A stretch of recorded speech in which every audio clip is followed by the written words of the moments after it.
You've been told to hustle, to grind, to stay busy. That rest is for the weak, and silence is a waste of time. But deep down, your soul knows better.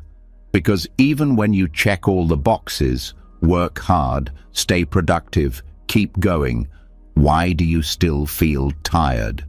Why do you feel disconnected, overwhelmed, like something inside you is drifting further away? The truth is, we weren't made to live in constant noise. We weren't designed to run like machines. You are a soul, not a schedule. Real peace doesn't come from finishing everything. It comes from coming home to yourself. And that's what this is. Not just another meditation, not just background music. This is 3+ hours of soul-level stillness, of spiritual mindfulness that guides you gently back to your center, back to that deep, steady place within you that the world can't shake. You'll learn how to breathe with intention, how to rest like it's sacred, how to listen to your heart, your spirit, and the quiet voice within you that's been drowned out by the noise. This is for the part of you that's exhausted but doesn't know why. The part of you that craves something real, something deeper than a to-do list, something that feels like truth. As you listen, something inside you will begin to shift. Your nervous system will slow down, your chest will feel lighter, your mind will stop racing. And when the sun rises tomorrow, you won't just feel rested, you'll feel reborn. This isn't just rest, this is restoration. Are you ready? Let's begin. What if peace has always been right here, hiding in the one place we rarely pay attention to, the space between your breaths? Not the breath itself, but the quiet space just before the inhale begins and just after the exhale ends. That subtle pause, that silent gap. It holds something we've forgotten, something ancient, something sacred. It's not loud, it doesn't shout, but it's there, waiting, holding a depth we rarely enter because we're too busy reaching for the next moment, the next thought, the next task. But when you finally sit still enough to feel it, not think about it, but feel it, you'll know. You'll know this is where your spirit has been calling you to return, not somewhere far, not something new, just here, in the stillness beyond breath. Most people never notice that space. We breathe thousands of times a day, and yet the most profound part of the breath, the stillness between, goes untouched. But once you start becoming aware of that subtle pause, everything begins to change. That space isn't empty, it's full of potential, full of presence. It's the doorway between doing and being, between the world and the soul. When you bring your awareness into that stillness, it feels like stepping outside of time. You are no longer trapped in the past or reaching toward the future. There's no noise, no pressure, no identity to uphold, just awareness, just being. This is where true rest begins. Not sleep, not escape, but real rest. Rest that reaches your nervous system, your thoughts, your spirit. Rest that says, you don't have to carry it all right now. And in that stillness, you'll realize you never did. This pause is not just a breathless second. It's a reset button for your entire being. And the more you enter it, the easier it becomes to return. You begin to find it in moments of stress, in conversations, in chaos. You start to carry it with you, like a secret peace no one can take. But to truly experience it, you must begin by listening, not with your ears, but with your attention. Feel the end of an exhale. Feel how the breath stops on its own. Don't force it. Just wait. There's a stillness there, like the world is holding its breath with you. Stay with it. Let it wash over you. The longer you rest in that space, the more your mind softens. Thoughts begin to slow, not because you're trying to stop them, but because your awareness has shifted deeper than thought. You begin to witness the mind instead of being trapped inside it. That shift changes everything. It's in this space where clarity is born.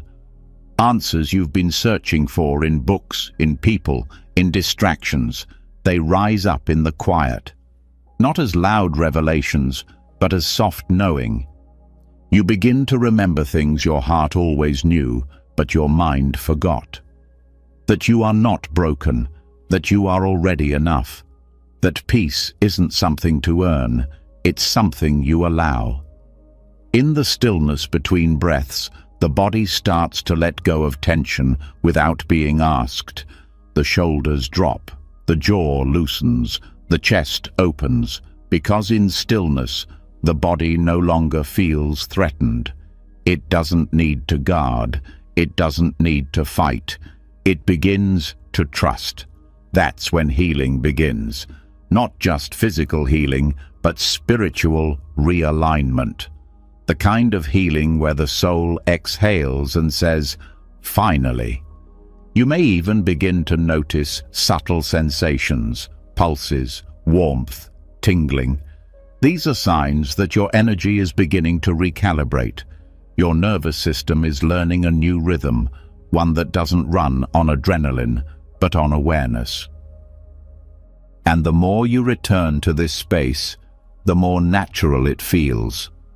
You no longer have to think your way into peace. You just breathe, and there it is. You no longer have to escape your life to find rest. You just close your eyes, feel that pause, and everything slows down. This isn't about perfect meditation or sitting still for hours. It's about small moments of sacred return. While washing dishes, while walking, while speaking, you become aware of that breath, and suddenly life becomes softer. The noise fades. You see more clearly. And something else happens too.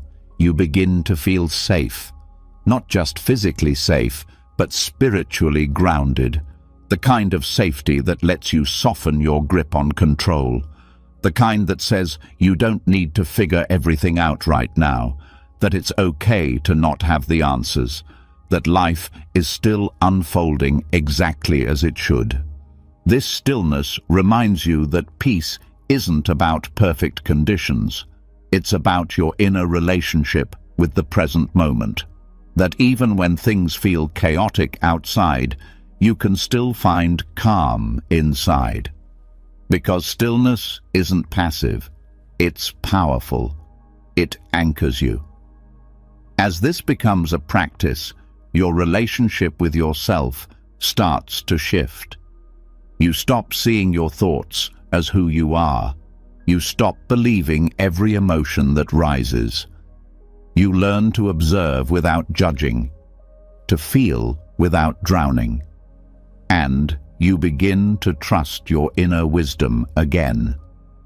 You'll notice how often the mind wants to pull you out of that space. It wants to rush, to solve, to narrate. But you don't have to follow it. You can return, gently, without force, over and over again. And here's the truth most people miss. The power is not in the breath. It's in the space that holds it. The breath is a wave. The stillness is the ocean. And when you rest in that ocean, you are not your thoughts. You are not your past. You are not your future. You are the presence beneath it all. With time, this stillness becomes your refuge. Not something you visit occasionally, but something you live from. Your reactions become slower. Your responses more intentional. You listen differently. You speak with more care. You walk with more presence. Life becomes less about getting somewhere and more about being here. This sacred pause doesn't solve your problems, but it changes how you hold them. It gives you perspective. It gives you space. And often, that's all you really need. When life feels heavy, the instinct is to run, to distract, to numb, to overthink. But in this practice, you do the opposite. You turn inward. You meet the discomfort with presence. And in doing so, you begin to transform your suffering, not by avoiding it, but by giving it space to breathe. And as you hold that space, something beautiful happens. Your inner resistance softens, your nervous system uncoils, and slowly the pain shifts. Not because it disappeared, but because you no longer fear it. You no longer cling to it. You've given it room to rise, to be seen, and to pass. This is the quiet power of spiritual mindfulness. The ability to sit with yourself completely, without fixing, without escaping, just being with whatever is there, with kindness, with openness. And you'll find that the stillness between breaths teaches more than any book. It teaches surrender without defeat, presence without pressure, and peace without condition. This kind of awareness can't be forced. It must be allowed. That's why we begin with the breath, because the breath is always honest. It shows you where you hold, where you avoid, where you fear, and then it invites you to soften. When you bring your awareness to the space between breaths, you're not trying to control anything. You're practicing trust. Trust in the moment. Trust in your body.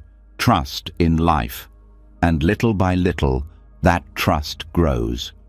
You stop needing to control every outcome. You stop fearing uncertainty because you've touched something deeper than fear, something steady, unshaken. And from that steadiness, you begin to live differently. Not slower, but more consciously. Not quieter, but more aligned. And that's when life starts to feel less like a race and more like a sacred rhythm. Even in difficult moments, you'll feel it, that thread of stillness running through your awareness. And it will remind you, you are not lost. You are not alone. You are not broken.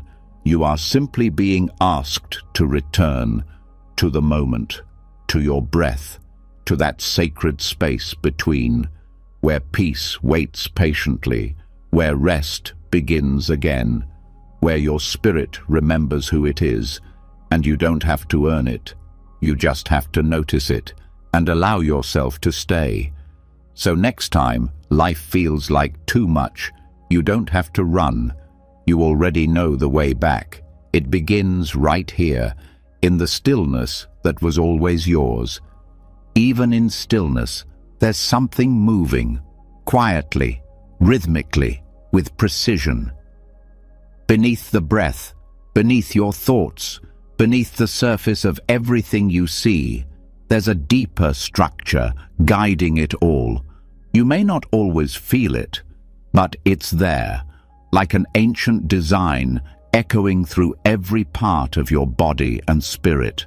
Once you begin to notice it, everything shifts. That hum beneath existence, that symmetry in nature, those patterns repeating in leaves, shells, galaxies, and even in your cells, they aren't random. They are the language of creation. And when you start to align with that language, your energy begins to settle into something truer, something ancient, something deeply real.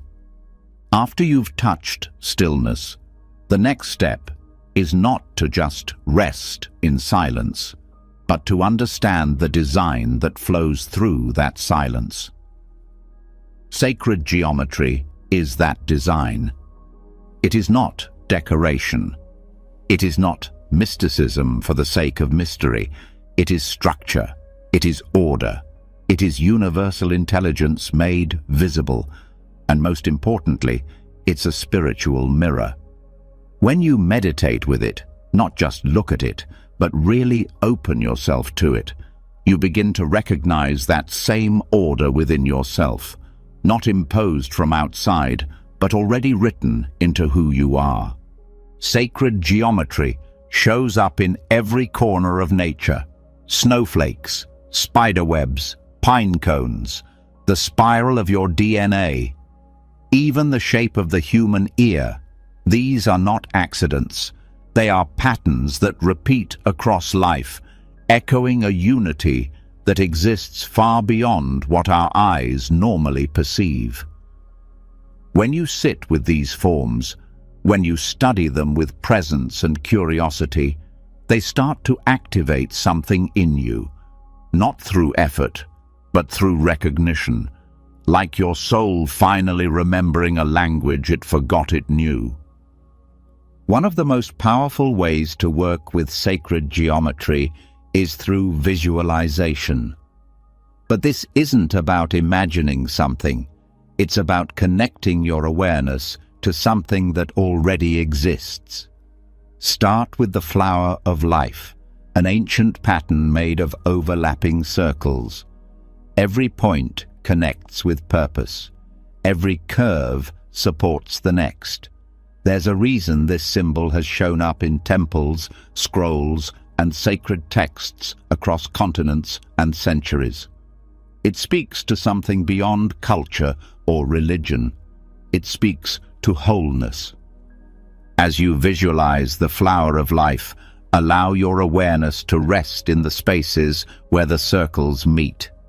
Feel the harmony in that structure. Let it draw you in, not through analysis, but through still observation. When you breathe with it, let your breath follow the flow of the curves. You'll notice your thoughts begin to slow without trying. Your heartbeat may settle. Your inner tension may ease, because you're not just watching geometry. You're syncing with the frequency of creation itself. This alignment affects your energetic body in real ways. Each sacred shape carries a vibration. That vibration subtly influences the way your own energy organizes.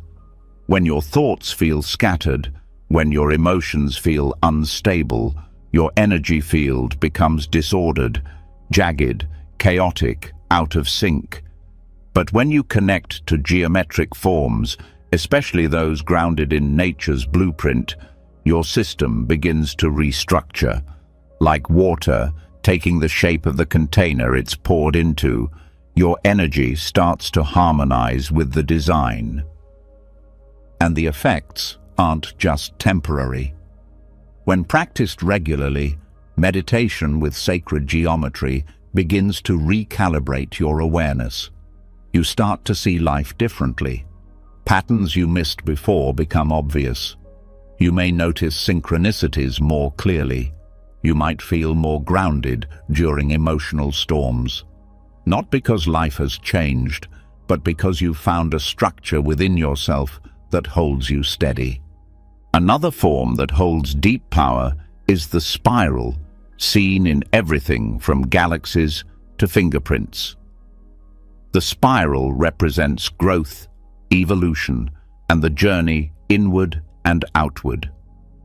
Meditating with the spiral is not about tracing its lines with your eyes, but feeling its motion in your being. Start at the outer edge with your awareness and gently follow inward. Let it guide you to the center. As you do, you're not just following a shape, you're being guided into the center of your own consciousness, that place where ego begins to dissolve and presence becomes whole. What's powerful about these symbols is that they don't require belief. They don't rely on doctrine. They simply are. And they meet you exactly where you are. You can work with them regardless of your background or experience. All they ask is your attention, your willingness to sit and listen with more than your ears. The Sri Yantra, for example, is a sacred geometric diagram from the yogic tradition. It is composed of interlocking triangles that represent the union of the divine masculine and feminine. But even without knowing its symbolic meaning, if you meditate with it, something happens. Your mind quiets. Your awareness sharpens. The balance between effort and surrender becomes more clear. That's because the energy of the form does its work, whether or not the mind understands how. And that's the deeper lesson here. Sacred geometry teaches you to feel beyond logic, to recognize that alignment is not always something you figure out. Sometimes it's something you tune into. These forms don't need to be solved. They need to be experienced. And that experience is different every time, because you are different every time you meet them. Working with sacred geometry can also deepen your relationship with your physical body. The body, after all, is geometry. Your bones, your joints, your heartbeat, your breath, they all move in patterned rhythm. When you meditate on a geometric form while breathing slowly, you're not just relaxing. You're syncing your body's systems with a greater pattern. Your brain waves shift. Your heart coherence improves.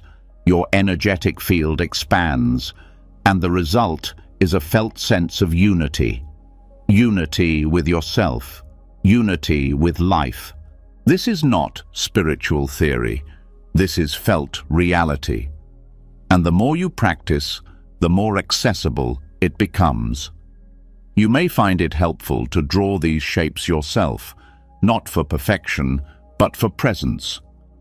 Tracing the forms with your own hand builds a deeper connection. Your focus becomes a ritual, a prayer in motion. You may also notice that certain forms feel more resonant during different emotional states. The flower of life might bring peace during confusion. The spiral may open space during emotional tension. The Merkaba, a star tetrahedron, can bring grounding when you feel unsteady. These aren't rules, they are invitations to explore, to trust your own experience. Because that's what sacred geometry ultimately offers, an experience of self beyond surface, beyond labels, beyond emotion.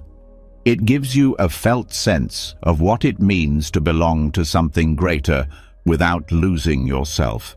It doesn't ask you to believe anything, it simply offers alignment. As you continue this work, you may find your intuition sharpening. You may sense the geometry of spaces more clearly, the angles of a room, the balance in a painting, the disharmony in crowded cities. Your senses become more refined. You begin to notice energy not just in people, but in spaces, in choices, in thoughts. And this awareness gives you more power, not the power to control, but the power to align, to choose the shapes you surround yourself with, the rhythms you live by. Over time, this changes how you move through life. You begin to design your life with more consciousness, the way you arrange your space, the way you organize your time, the way you hold your posture. It all becomes part of the practice. Sacred geometry isn't something you only meditate with. It's something you begin to live with. The architecture of your soul responds to structure, but not rigid control. It responds to resonance. When you fill your environment with these forms, drawings, objects, mandalas, you invite your mind to soften, your spirit to open, and your energy to return to its natural rhythm. You don't need to understand the math. You don't need to analyze the meanings. You only need to give yourself to the form, and let it do its quiet work within you. These patterns are reminders. They say, you are not separate. You are not chaos. You are part of something vast and beautiful. That message alone is healing, because so much of our suffering comes from the illusion of separation. Sacred geometry reconnects us, not just to the world, but to the wisdom already encoded in our own being. Even your emotions follow patterns. Your healing unfolds in waves. Your growth spirals upward. Your insights return in cycles. Nothing in you is random. Nothing is broken. When you sit with sacred geometry, you are not fixing yourself. You are remembering yourself. You are letting your spirit be held by something older than language. And that remembrance doesn't have to be loud. Sometimes it's a soft settling, a quiet knowing, a breath that feels just a little easier, a moment of peace that arrives without warning. That's when you know you've entered alignment, not by force, but by resonance. Let your mindfulness expand beyond thoughts. Let it move through your eyes, your breath, your hands. Let it meet the forms that have carried truth for thousands of years. You don't need to reach for peace. You just need to recognize the pattern it's always been moving in. Then follow it, let it lead, and everything starts to feel whole again. When the mind quiets and the body aligns, there is still something deeper waiting to be touched. The frequency beneath thought, the vibration beneath form. Sacred geometry shows you the structure of the universe, but sound lets you feel its pulse. There's a reason your body responds to music without permission, a reason certain tones bring peace while others stir emotion. This isn't random, it's resonance. Your soul doesn't speak in words, it speaks in vibration. And when those vibrations fall out of harmony, everything can feel off, even if you can't explain why. Sound, when used with presence and care, is not entertainment. It's medicine. A tuning mechanism for your nervous system, your thoughts, your subtle body. And when used with intention, it becomes a powerful spiritual tool for returning home to your deepest self. This isn't just about listening to pleasant tones. It's about letting sound move through you, to shake loose what's stuck, to clear what's heavy, to open what's closed. The body itself is a resonant instrument. Every organ, every bone, every cell vibrates. Your heart has a rhythm. Your brain emits frequencies. Even silence carries its own vibration. And when your internal rhythm is disrupted by stress, trauma, anxiety, you begin to live out of sync. Your thoughts race. Your sleep suffers. Your body tenses without you knowing why. This is where vibrational sound becomes more than a concept. It becomes a way to reset your inner world. Start with awareness. Begin to notice how your body reacts to sound throughout the day. Not just music, but voices, machines, wind, silence. Which sounds make you tighten? Which ones make you soften? This is the doorway. Tuning into your sound environment is the first step to reclaiming energetic clarity. Most people are exposed to noise constantly, but rarely to sound that heals. The difference is in intention. Healing sound is created or chosen for the purpose of bringing harmony, not distraction. It's subtle, but your body knows the difference. Tuning forks are one of the most direct ways to apply vibrational sound. When struck, they emit pure tones at specific frequencies. These frequencies interact with your energy field, creating a resonance that the body responds to naturally. You don't have to do anything but listen and receive. When a tuning fork is placed near an area of the body or energy center, its vibration can help bring balance, like striking a note to remind your system how to sing in tune again. Different frequencies serve different purposes. Some are calming, others are activating. The key is to explore slowly and notice how each tone affects you. Start with a simple fork like 528 Hz, often called the frequency of love. Sit quietly, strike it gently, hold it near your chest, your head, your spine. Don't analyze, just observe. Over time, these sessions train your system to return to harmony faster. Your body starts to remember the feeling of balance and becomes more resilient under stress. Mantras are another powerful tool of vibrational alignment, but their power goes far beyond words or meaning. It's not just what you say, it's how it vibrates in your body. A mantra repeated aloud creates internal sound waves that stimulate the vagus nerve, regulate your breathing, and focus your mind. Even without spiritual belief, the act of repetition centers your awareness. It creates a rhythmic pattern that calms the chaos of thought. You don't have to use traditional mantras if they don't resonate with you. What matters is the vibration and the presence behind it. You can choose any word or phrase that carries meaning for you. The repetition becomes a vibrational anchor, a way to stay grounded when your emotions try to pull you away. Speak it slowly. Feel it in your chest. Let it fill your whole body, then rest in the silence that follows. That space after the sound is often where the deepest shifts happen.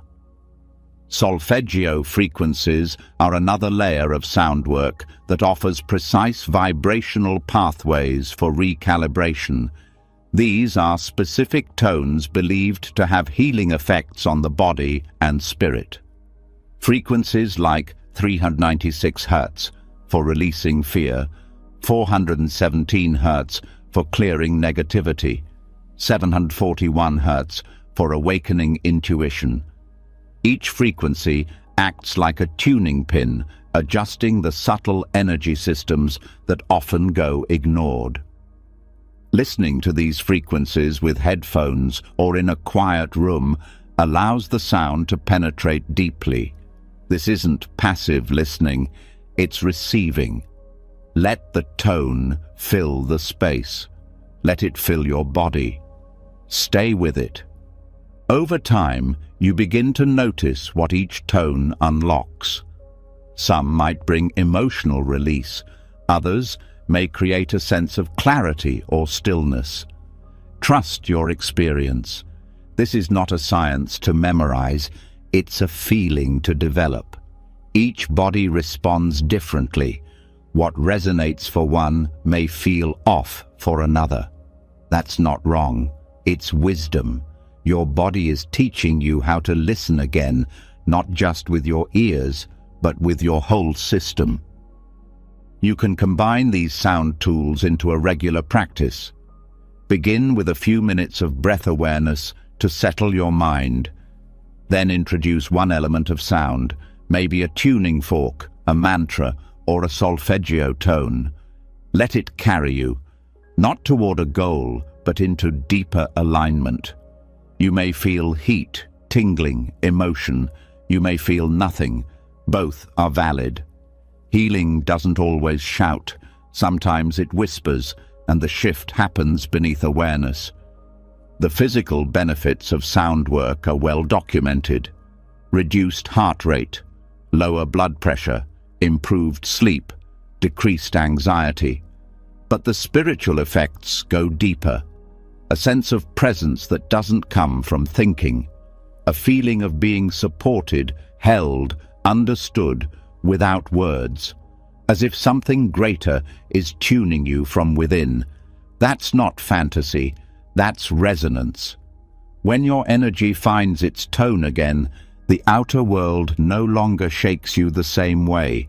You're not just reacting, you're responding from a deeper center. And this work doesn't need to be long. A few minutes a day can start to shift your baseline state. The key is consistency and attention. Like tuning an instrument, it's not about dramatic change overnight. It's about small, consistent alignments that create stability. Over time, your system holds its tone more easily. You start to live from that place, not just visit it. Sound can also be used as a form of spiritual clearing. When energy feels stagnant, dense, or heavy, vibration can break up the blockages. Use a bell, a singing bowl, or a deep vocal tone. Let the sound move through your space. Let it cleanse the corners of your energy field.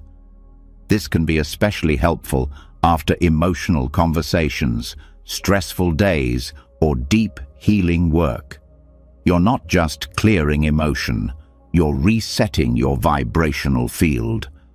As your sensitivity increases, you'll become more aware of how others' energy affects yours. You'll hear the dissonance in certain environments or voices. You'll feel when your own tone is off, and instead of spiraling, you'll have tools to come back. Back to your center, back to your harmony, back to your resonance. Sound teaches you that healing isn't always about doing more. Sometimes it's about receiving, surrendering, allowing. Letting the vibration work through you without resistance. Not needing to fix, but trusting that your system knows how to realign when given the right conditions. That trust deepens every time you return to sound. Every time you choose to pause, listen, feel, it becomes a ritual, a sacred returning, and eventually it becomes a way of life. You start to speak more consciously. You notice the vibration behind your words. You choose tones that soothe, that lift, that clarify. Your communication becomes medicine, not just for others, but for you. You begin to hear truth in someone's voice, pain in someone's silence, connection in someone's laughter. This awareness opens you. It softens judgment. It sharpens compassion. This is what soul resonance really means, not perfection, but coherence. Living in such a way that your inner and outer worlds begin to reflect each other. No longer fragmented, no longer forcing, just vibrating in truth, presence, and flow. There is a sound that is uniquely yours, a tone that, when expressed, brings your entire system into harmony. You may not have found it yet, but it's there, waiting under layers of noise, expectation, fear. Vibrational sound isn't about adding something new. It's about removing the static until what's real can be felt again. Let your practice be simple. Let it be honest. Whether it's a single tone, a whispered mantra, or the echo of a tuning fork, return to it. Let it anchor you when the world feels too loud. Let it recalibrate you when your thoughts feel too heavy. Let it remind you that you are not lost. You are not broken. You are just slightly out of tune. And sound knows how to bring you back. You are not here to carry noise. You are here to carry tone. A tone that brings peace, clarity, and presence to a world that desperately needs all three. Begin with breath. Add vibration. Stay with it. and your soul will begin to hum again, not for performance, not for show, but because resonance is who you were before the noise, before the fear, before the forgetting. And now you are starting to remember. Once sound has touched your nervous system, when resonance begins to settle into your spirit, something deeper starts to stir, something older.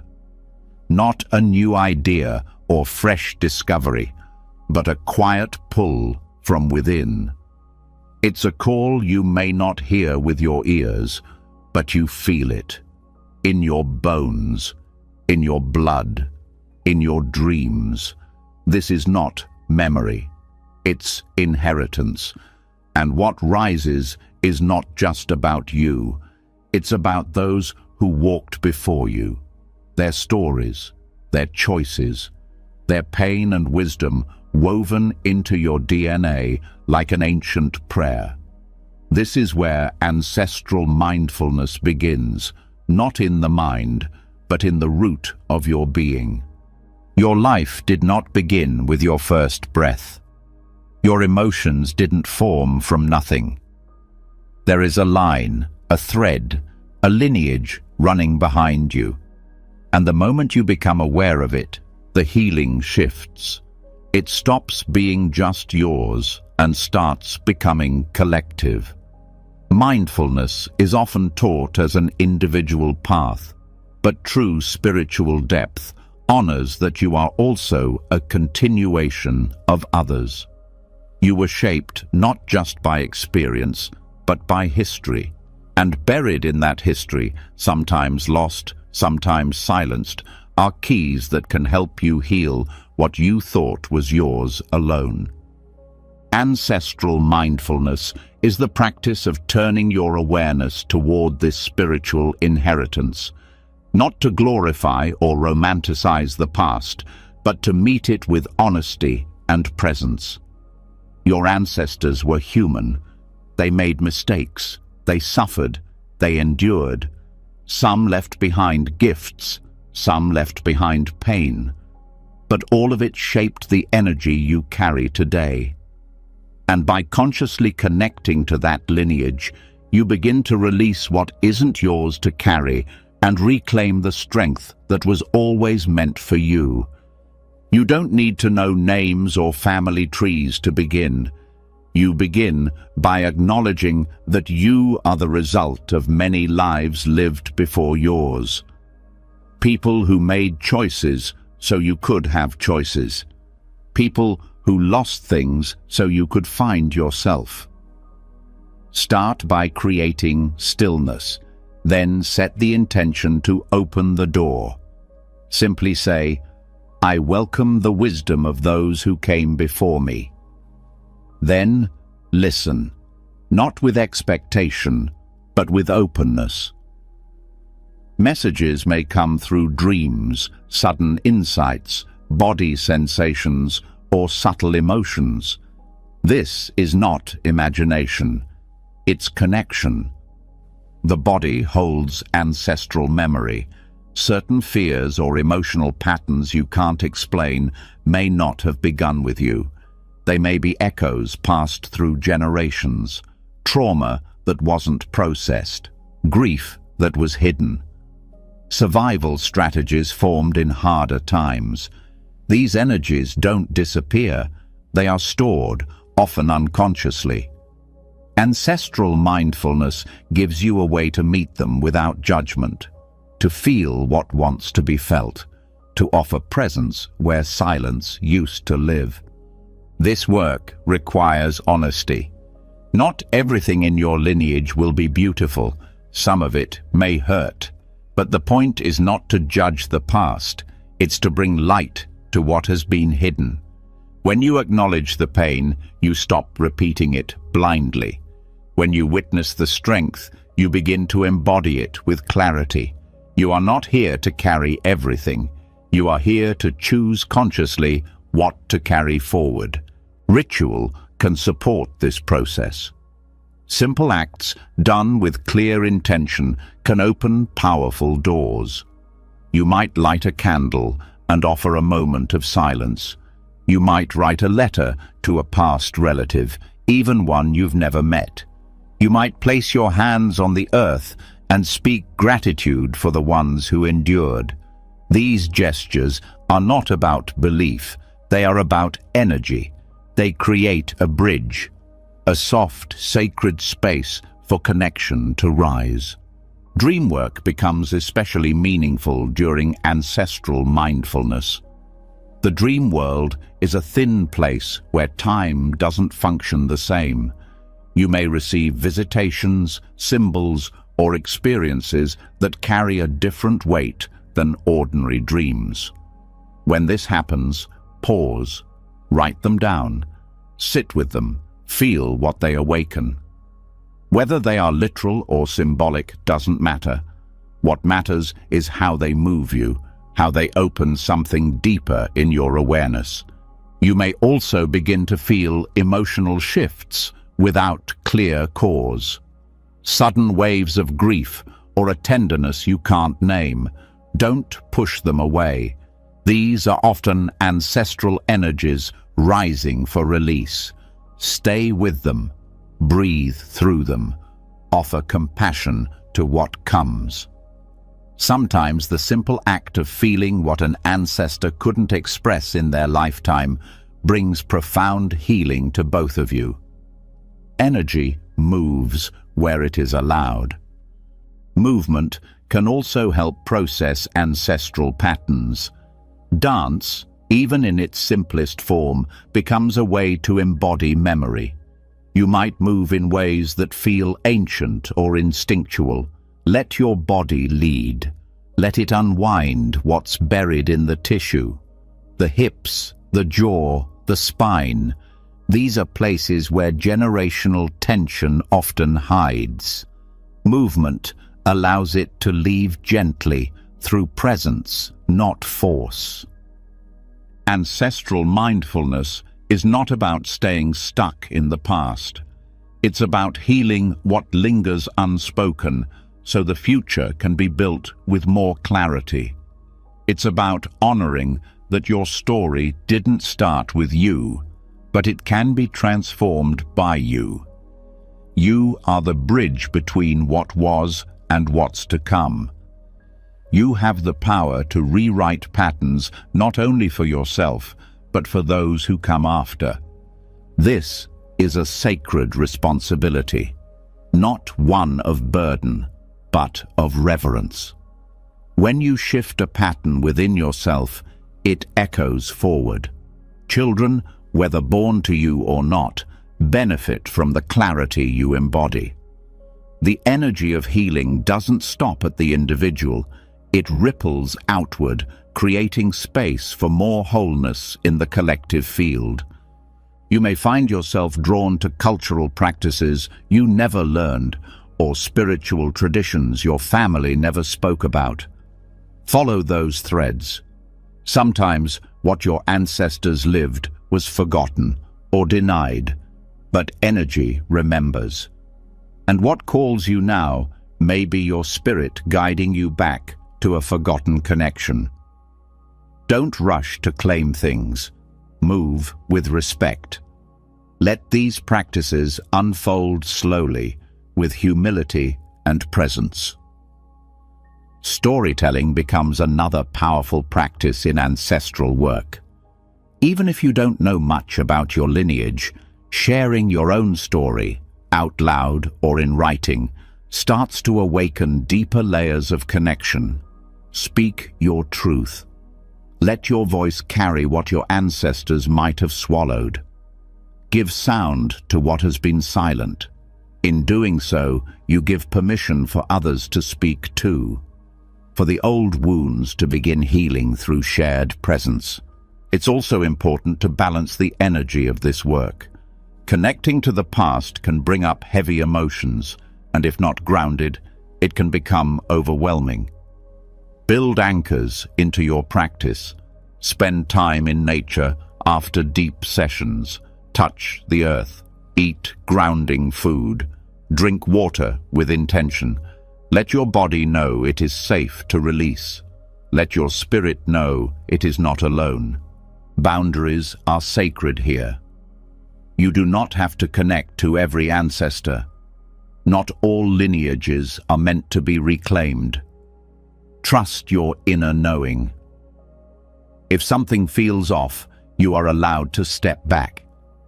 Connection should feel respectful, not invasive. You can always set the tone. I welcome what is in alignment with love, growth, and truth. I release what does not serve. Your clarity protects your energy. Working with ancestral energy also deepens your sense of belonging. In a world that often feels isolating, there's comfort in knowing you are held in a lineage. That even if your living family feels disconnected, there is a spiritual family behind you, not perfect, but present. That presence can offer guidance when the way forward feels unclear.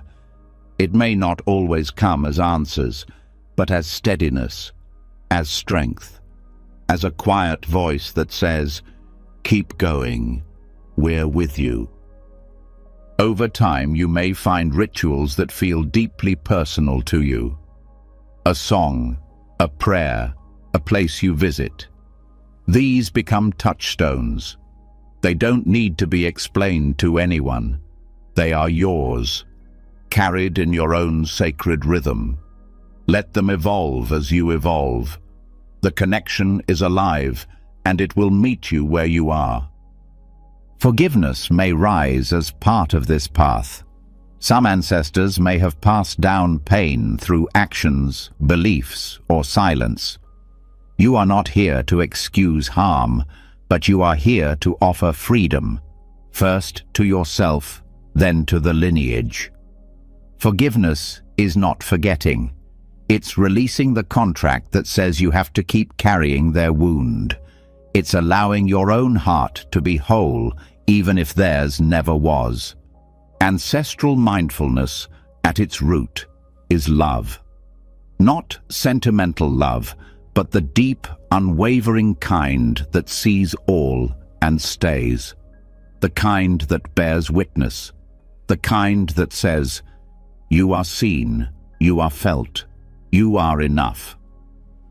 It is a reminder that your existence is not a mistake. It is a continuation. A breath in a long line of breath. A heartbeat in a long rhythm of survival and grace. Let this practice be slow. Let it unfold without pressure. The healing may come in whispers, in symbols, in dreams, in ordinary moments that suddenly feel sacred. Trust that what you seek is already seeking you. The moment you open your heart to the lineage responds. You are not walking alone. And when you do this work with presence, with care, with reverence, you begin to feel something shift, not just inside you, but around you. The energy in your space lightens. Your relationships feel clearer. Your purpose sharpens, because the roots have been acknowledged, the ground has been tended, and the path forward now rests on something more whole. You are not just healing for yourself. You are healing across time. You are answering prayers whispered long before you were born. You are becoming the ancestor someone else will one day thank. And that, in itself, is sacred. As the presence of your ancestors settles into your awareness, something quiet begins to call from beneath all the voices and stories. Something older than lineage, yet deeply familiar. It's not loud, not urgent. It waits patiently, like a doorway slightly ajar. Not into another world, but into the one you've forgotten to look into. The darkness. Not the kind you run from, but the kind you return to. The kind that heals not by adding anything, but by stripping everything away. Night is not just absence of light. It holds a presence, all its own, a depth, a rhythm, a language that only reveals itself when everything else goes quiet. But in the modern world, night is filled with distraction, screens, noise, artificial brightness. We've filled the dark to avoid what it shows us. Yet, ancient traditions knew the power of darkness. They understood that when the eyes can no longer lead, another kind of vision awakens. A deeper listening begins, one that sees from the inside out. Meditating in darkness is not about deprivation. It's about restoration. It gives the mind permission to rest from stimulation, from roles, from expectation. When visual input stops, your awareness naturally turns inward.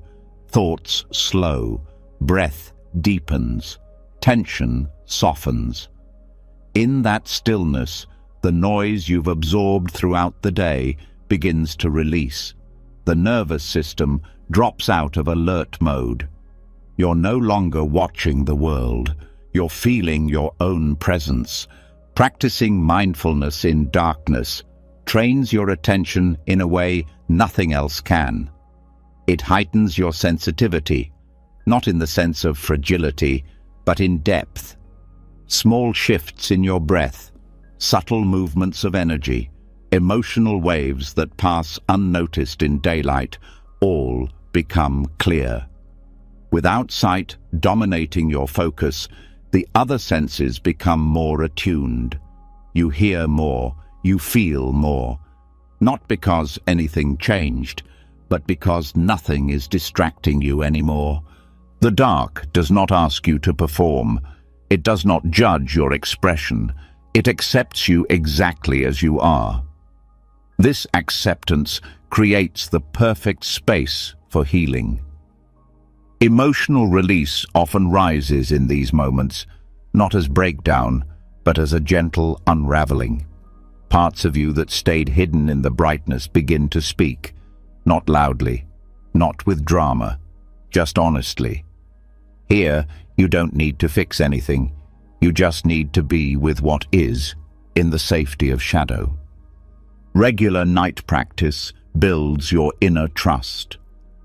The more time you spend in darkness with presence, the more your system learns it is safe not to know, safe not to see, safe to rest.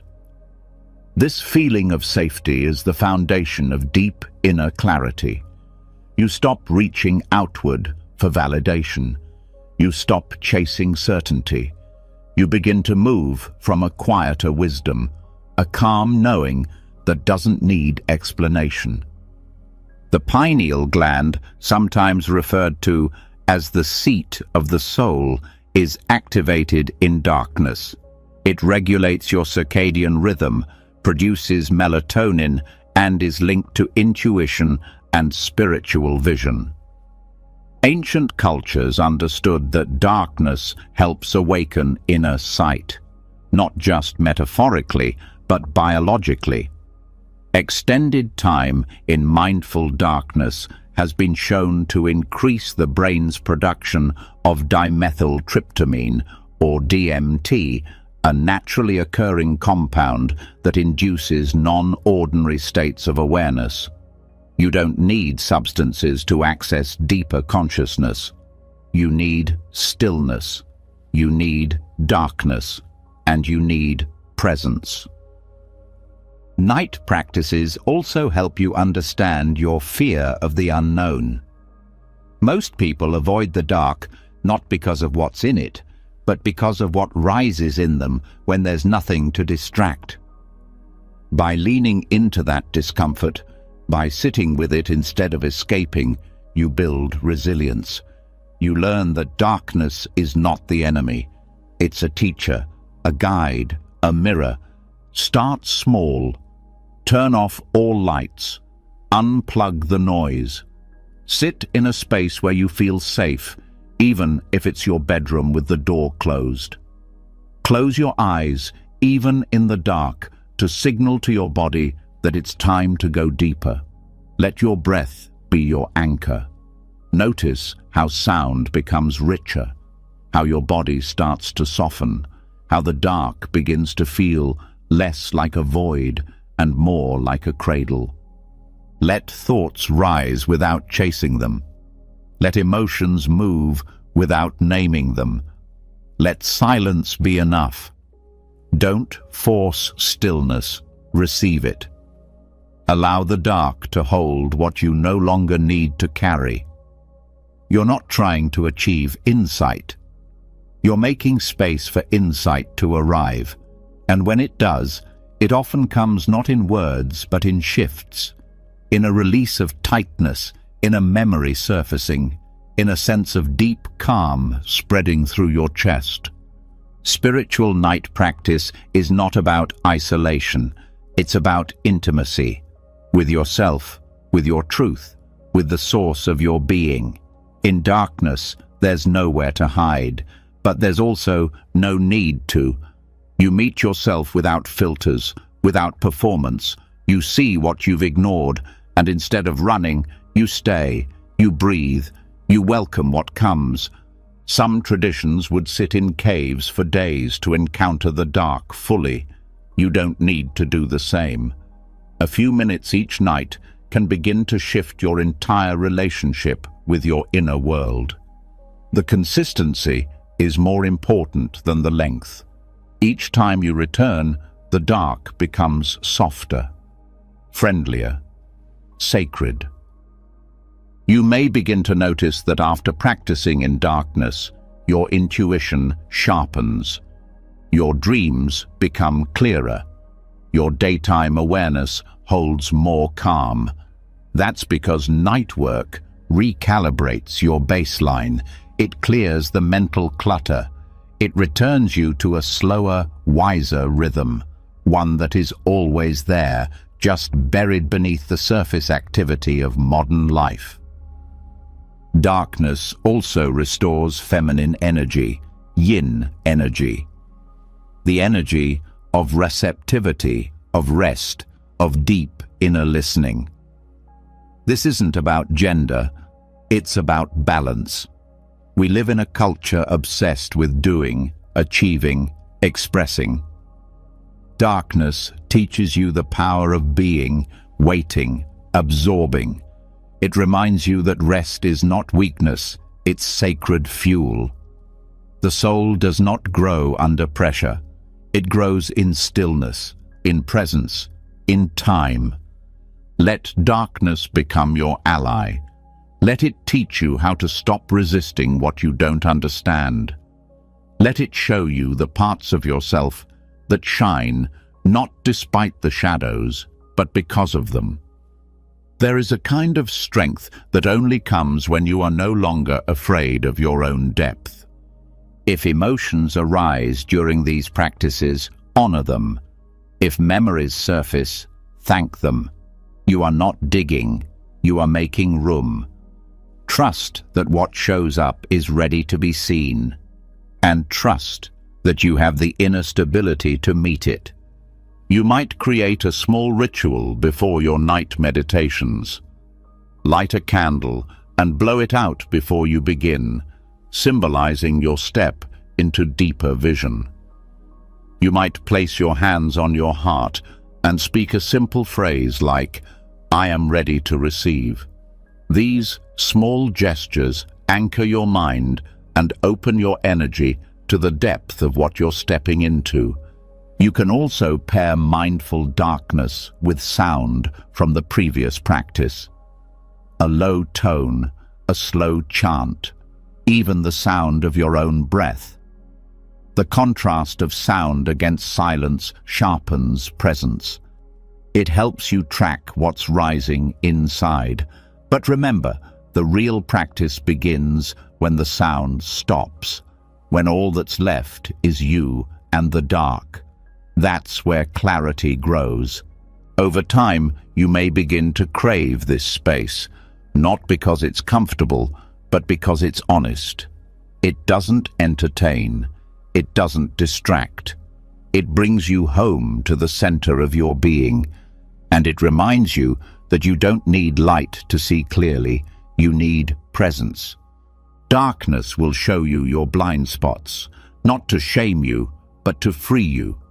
It will bring forward what's unresolved, not to overwhelm, but to complete. And it will hold you in your most tender moments, not with noise, but with silence. That silence is not empty, it's full of healing, full of wisdom, full of everything you've been too busy to hear. Trust the dark.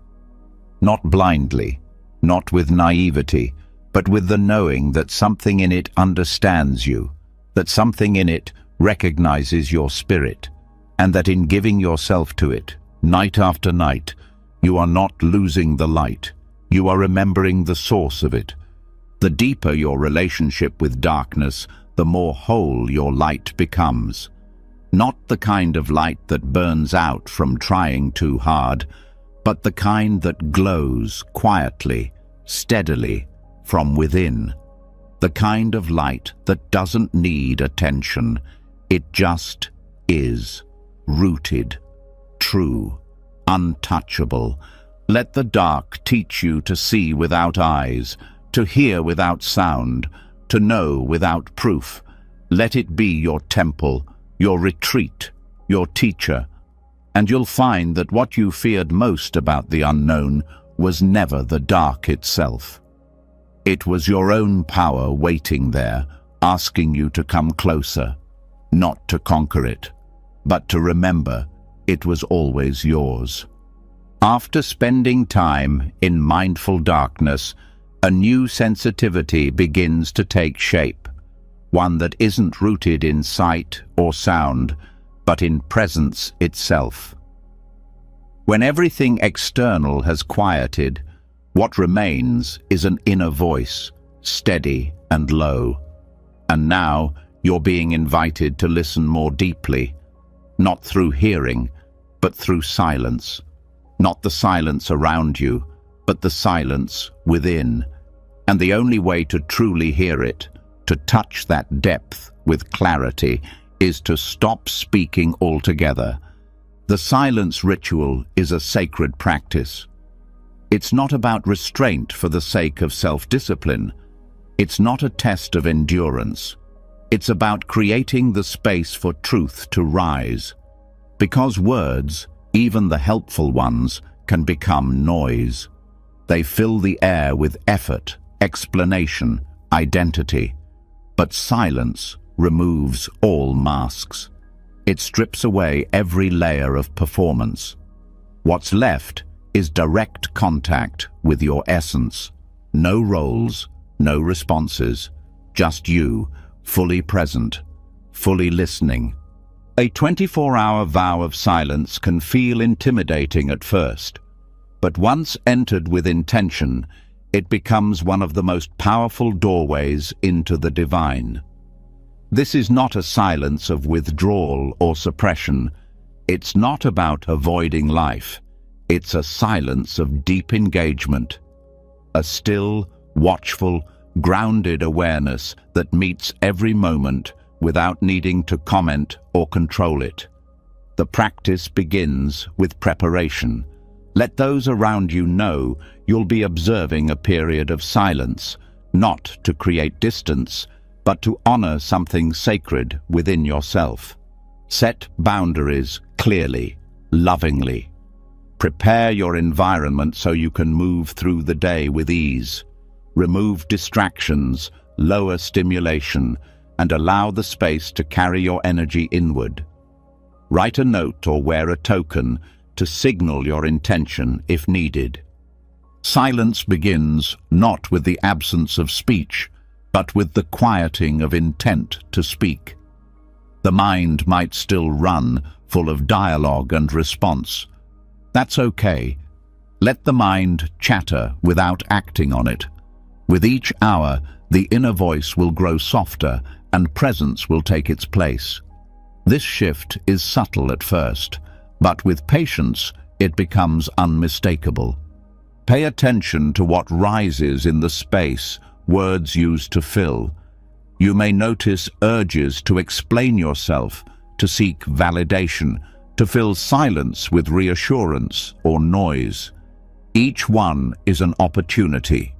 Each one reveals where your attention has been tied to approval, understanding, or identity. Without words, you begin to witness your attachments, and in that witnessing, they begin to loosen.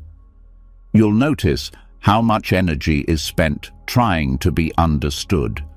When you step back from that, a surprising stillness arises.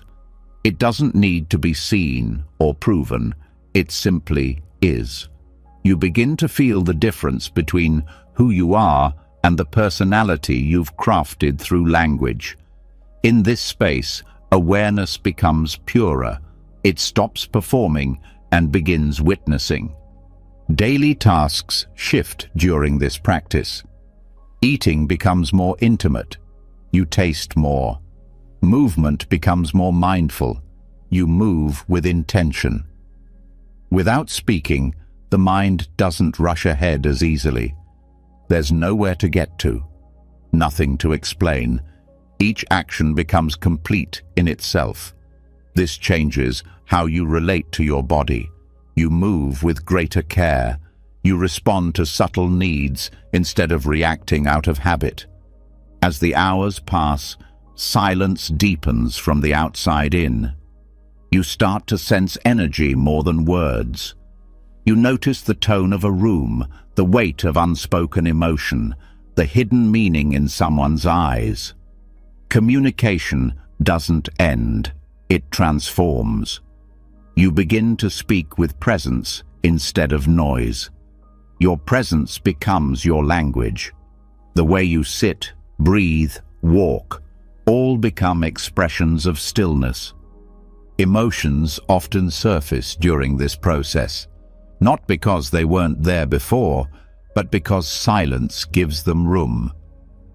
You may feel sadness, irritation, peace, joy. Let each one rise and pass without trying to define it. Without language, emotions move freely. They don't stick in the same way. You don't build stories around them, you just feel. And that direct experience heals what narrative often complicates. The longer you stay in silence, the more your nervous system responds. Cortisol levels drop, heart rate stabilizes, sleep improves. But more than anything, the mind starts to feel lighter. It doesn't stop completely, but it stops pulling so hard. You don't need to chase answers. You don't need to prove anything. The mind begins to trust the moment. The divine starts to feel closer, not because it arrives, but because the noise that blocked it is gone. You start to feel it in ordinary things, in the warmth of tea, in the movement of your breath, in the pause between thoughts. These are not mystical experiences you force. They are natural experiences you allow. One of the most profound shifts in a silence ritual is the softening of judgment. Without speaking, you stop labeling everything. Good, bad, right, wrong. These fade. You begin to meet life as it is, directly, without filter. This doesn't mean you become passive. It means you become deeply present. You see things clearly, without the lens of constant mental commentary. And this clarity opens a doorway to compassion. You stop needing people to be different in order for you to feel peace. You stop needing constant affirmation. You begin to accept, not with resignation, but with spaciousness. You have more room inside, more capacity to hold life without pushing it away. You also begin to notice how often you speak out of fear. Fear of silence, fear of being misunderstood, fear of being forgotten. Silence shows you that you are still here without words. You are still whole, still seen, if only by yourself and something greater. And in this realization, your confidence deepens. Not the kind built on opinion or performance, but the quiet kind. The kind that doesn't need an audience. The vow of silence is also a reset for your energetic boundaries. When you're not constantly giving your energy through words, it begins to collect. It strengthens. You become less drained by the outside world. You feel where your energy leaks, and you begin to repair. This is one reason many people emerge from silence feeling stronger, more balanced, more centered. At the end of the practice, breaking silence is a sacred moment. Not a rush back into noise, but a gentle re-entry. Speak slowly. Speak with awareness. Let your first words be chosen with care. What comes from silence carries weight. You'll feel the difference between noise and voice, between reaction and response. And you may find that even after the 24 hours are complete, part of you wants to stay in that space. That's because silence doesn't end. It lives within you. It becomes a layer beneath your daily life. A place you can return to in moments of stress, decision, confusion. It's not escape. It's grounding. This practice doesn't require a retreat center or perfect conditions. It requires only intention and commitment. Whether you are alone or surrounded by others, the vow still holds. It is not silence from life, but silence in life. And that's what makes it powerful. You're not running away. You're meeting everything more fully. Doing this regularly, even once a month, can recalibrate your entire system. It sharpens your intuition. It deepens your relationships. It clarifies your values. Not because you think more, but because you think less. You feel more. You perceive more. You act from deeper truth. And over time, silence teaches you how to speak differently, with more integrity, with less urgency, with more care. Your words start to carry the vibration of the silence they come from.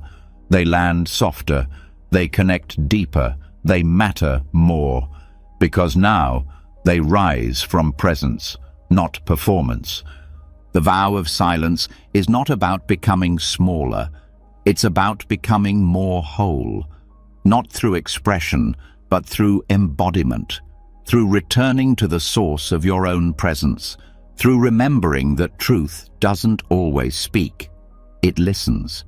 And when you learn to live from that listening, you begin to align with something far beyond language, something that has always known you, something that always speaks, when you are finally quiet enough to hear.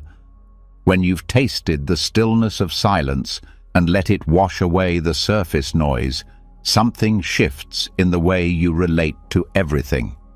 The world feels less distant. Sounds feel sharper.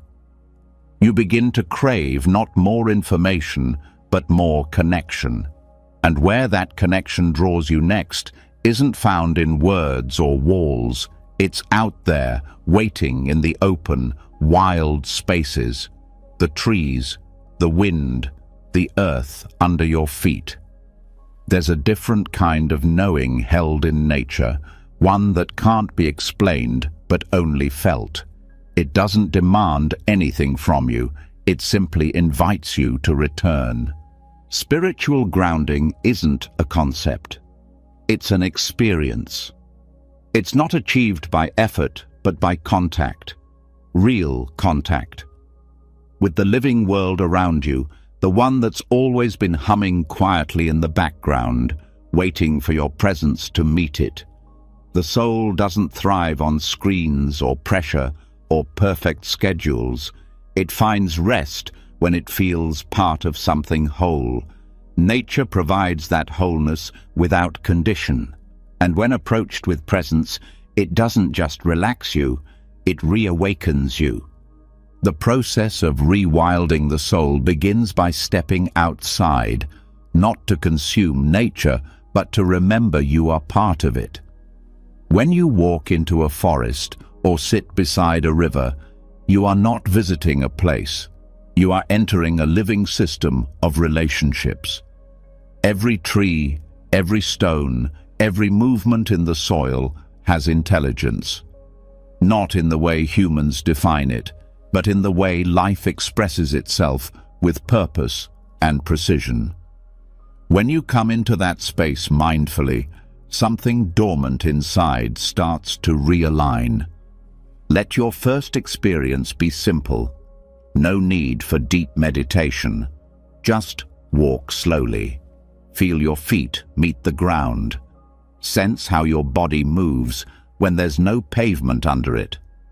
Let your awareness rest on what you hear, smell, and feel. This is not observation for analysis. It's presence without commentary.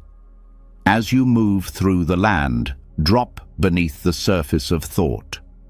Let your body respond. You'll notice your breath deepens, your shoulders relax, your pace slows without trying. That's not an accident. That's coherence. Every element in nature holds an energetic frequency that supports recalibration. Trees, for example, emit compounds that affect your immune system and nervous system. These aren't theories. They are biological truths your body already understands. When you lean against a tree or place your hand on its bark, there's a quiet exchange happening.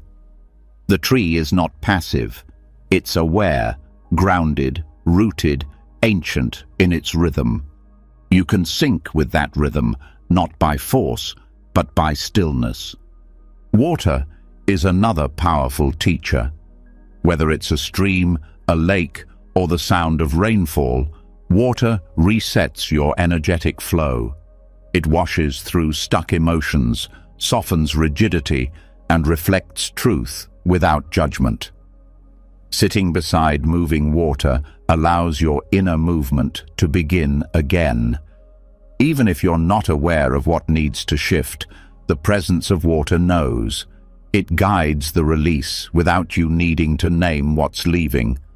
Just sit, breathe, and let it happen. Animals also play a vital role in rewilding the soul. Not as symbols or pets, but as fellow beings who live without pretense. An animal doesn't wear masks. It doesn't perform. It moves from instinct and clarity. When you share space with an animal, especially in silence, your nervous system picks up on that frequency. You begin to match it. Less thinking, more sensing, less proving, more being. Even a brief moment of eye contact with a wild creature can feel like communion. It speaks to something old in you, something that remembers life before separation. The more you return to natural spaces, the more your inner rhythm stabilizes. You begin to live less by clocks and more by light, less by pressure and more by presence. Sunrise and sunset start to carry meaning beyond time. They become energetic anchors. The temperature, the wind, the behavior of birds, these become signals, part of your awareness. You stop seeing nature as background. You begin to experience it as partner. Part of this practice is learning to slow down enough to receive. Most people walk through natural places as though moving through a museum, admiring, snapping photos, thinking. But to rewild the soul, you need to stop. Let the forest or desert or field feel that you've arrived. Speak internally. I am here. I am listening. Then wait. Let the silence extend. It may take minutes or longer, but eventually something shifts. The land begins to respond. not in words, but in sensation, a shift in the air, a sudden calm, a feeling in your chest. That's when you know you're not alone. You're in relationship. Earthing or grounding with bare feet is one of the most direct ways to restore energetic balance. The earth carries a subtle electrical charge, and direct contact helps discharge stress from your system. You're not just connecting to dirt, you're allowing the body to return to its original energetic state. Just a few minutes of barefoot contact can reduce inflammation, stabilize mood, and regulate circadian rhythms. But more than that, it reminds you that safety isn't always something to create. It can also be found. Night in nature deepens this practice further. When the light fades and the stars emerge, a different part of you wakes up. One that isn't so concerned with identity or plans, sitting outside under the night sky, without agenda, without distraction, creates a kind of humility. You see the vastness. You feel your place in it, not as insignificant, but as part of something sacred. There's no need to explain anything out loud. The stars understand you in ways language never could. If it feels right, speak a quiet intention or prayer into the land, not to get something, but to align your heart with what's around you. Offer thanks, offer presence, offer respect. The land hears, and over time, the relationship deepens. You may be drawn to the same place again and again. That place becomes a teacher, a mirror, a sanctuary. Your physical body begins to change as this connection grows. Movement becomes more fluid. Tension that once lived in your shoulders or stomach starts to melt. Digestion improves. Breathing becomes more open. These changes aren't dramatic or immediate, but they are real. The body responds to coherence, and nature gives coherence freely, without needing anything back except your awareness. The more time you spend in natural spaces, the more unnatural stress begins to feel. Loud noises, tight schedules, artificial light, they don't feel normal anymore. You begin to crave slowness. You begin to choose simplicity. This is not regression. This is evolution, guided by remembrance. You're not withdrawing from the world. You're restoring your ability to move through it with clarity and power. Technology doesn't need to be rejected completely, but it needs to be balanced. Rewilding doesn't mean becoming primitive. It means remembering that your system needs earth, air, water, and stillness just as much as it needs stimulation. You begin to design your life around cycles, not constant acceleration. You pause when your body asks. You eat when you're truly hungry. You speak when your words come from a place of presence, not habit. There's also deep emotional healing that happens here. Nature accepts grief without asking you to explain it. It accepts confusion, anger, fear, all the states that humans often suppress. You can bring those parts of yourself to the land and be held. You can cry under a tree and feel witnessed. You can sit in frustration beside a rock and let the weight of it match your own. Nothing needs to be hidden. Nothing is rejected. This is why so many ancient healing traditions involve the land. It doesn't just provide, it transforms. This practice doesn't have a linear structure. Some days you'll feel deeply connected, other days distracted. That's okay. Nature doesn't judge your presence, it simply reflects it. If you're restless, the wind may feel sharp. If you're calm, the forest may feel soft. What you experience is not random, it's resonance. Trust it. Let it teach you. Spiritual grounding through nature is not just about personal peace. It creates a ripple effect. When your system is balanced, your relationships shift. You listen more. You react less. You show up fully.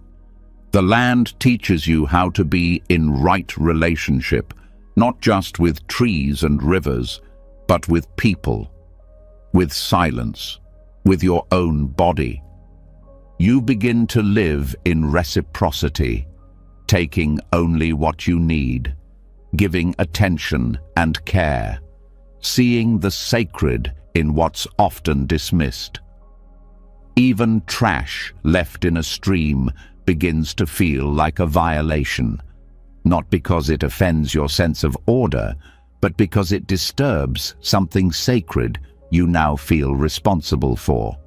This is where activism becomes embodied, not a cause, but a natural extension of love. Let your rewilding be slow. Let it meet you where you are. No two people walk the same path into the forest or stand the same way under the sky. But the truth of connection waits for everyone who returns. And when you return consistently, that connection becomes part of you. You don't just visit nature, you carry it. In your breath, in your presence, in the way you move through the world. This is not romanticism. It's restoration. It's the soul recognizing what makes it whole again. The land does not need you to be perfect. It just needs you to show up, open, honest, listening. And if you do, it will teach you more than any book or teacher ever could. Not with words, but with presence, with cycles, with silence, with wind, with roots that go deeper than fear and branches that rise higher than thought. This is where you ground not just your body, but your spirit. This is where the soul rewilds itself, not through effort, but through surrender.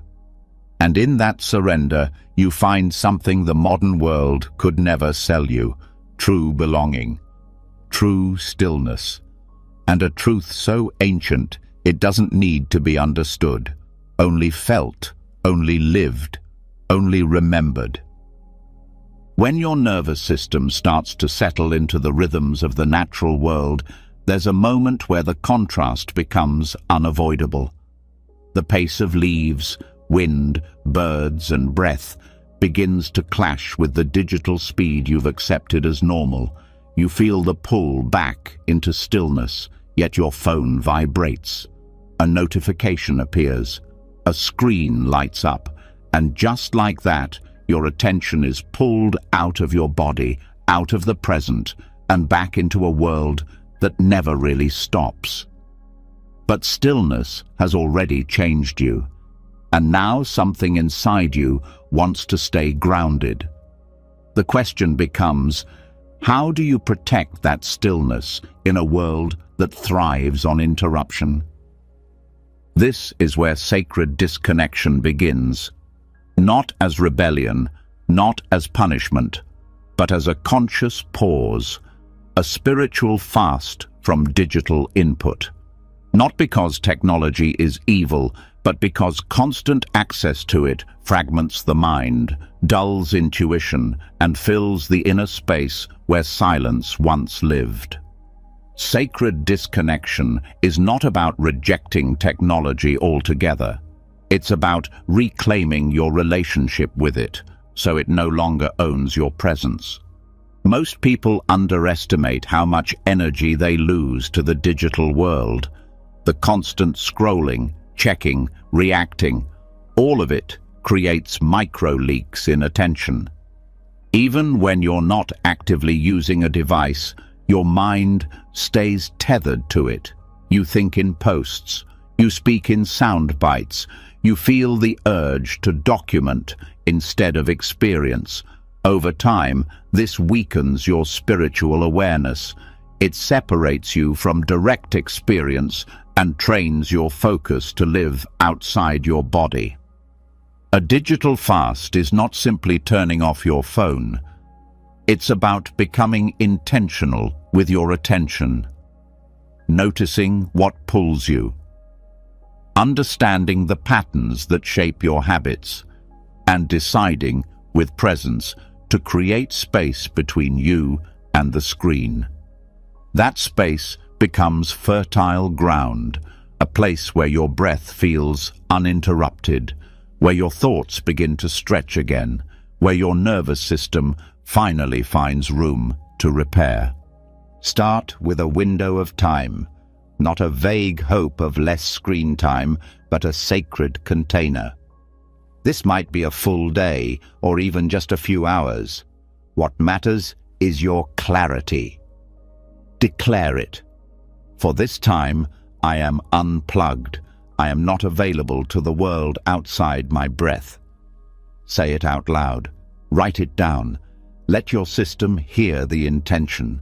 This signals a shift. Your body, mind, and spirit begin to prepare. During this fast, pay attention to the urges, the reach for the phone, the flick of the wrist, the phantom buzz in your pocket. Each one is not a failure, it's feedback, a map of where your attention has been outsourced. When you feel the urge, pause, breathe, return to presence. Ask yourself, what was I about to distract myself from? This question doesn't need an answer. Just asking it is a practice. Silence becomes your ally here. Not silence of sound, but of input. You're creating a gap between your mind and the noise it's grown used to. In that gap, deeper awareness emerges. You may feel bored, restless, irritated. Let those feelings rise without judgment. They are detox symptoms. They are not problems to solve. They are signs that your mind is beginning to downshift. Spend time doing things that don't require screens. Touch the earth. Drink tea with full attention. Journal by hand. Walk slowly. Let yourself rediscover the pace of life without updates, and notice what happens to your thoughts, how they begin to breathe again, how they slow, how they change. Without constant stimulation, your system reawakens to subtlety. You notice small details, the way light moves across a wall, the texture of air on your skin, the pause between sounds. These are not distractions, they are doorways. Each one brings you back to the moment. Each one reminds you that reality is still sacred, even without a filter. Digital fasting also reveals emotional patterns. You may find yourself reaching for your device when you feel lonely, insecure, or uncertain. Without the escape, those feelings rise. This is not regression. This is invitation. Use that moment to connect inward. Place a hand on your chest. Speak gently to what you feel. You're not running from it now, you're witnessing it. If needed, create rituals to anchor the space. Light a candle to begin your fast. Burn incense or play soft music. Let your environment reflect your choice. This isn't about creating aesthetic silence. It's about supporting your nervous system's shift from consumption to presence. Let your space feel like a retreat, even if only for a short while. Over time, you'll begin to feel the difference between attention that is scattered and attention that is whole. You'll start to crave slowness, stillness, undivided presence. You'll feel how much more alive your breath becomes when it's not split across 1,000 digital signals, and this craving becomes your compass. Not every message needs to be answered right away. Not every update is urgent. Sacred disconnection teaches you the power of discernment.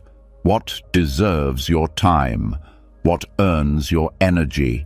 What actually feeds your spirit? These are questions most people never ask because they never pause long enough to hear the answer. This practice also begins to rewire your sense of identity. So much of digital life is built around performance. The perfect image, the right opinion, the curated version of you. But when you fast from this, you begin to feel the parts of yourself that aren't trying to be seen. The parts that are quiet, raw, authentic. They don't need to prove anything. They just want to be held. This is where self-connection deepens. Without external feedback loops, you learn to trust your inner rhythm again.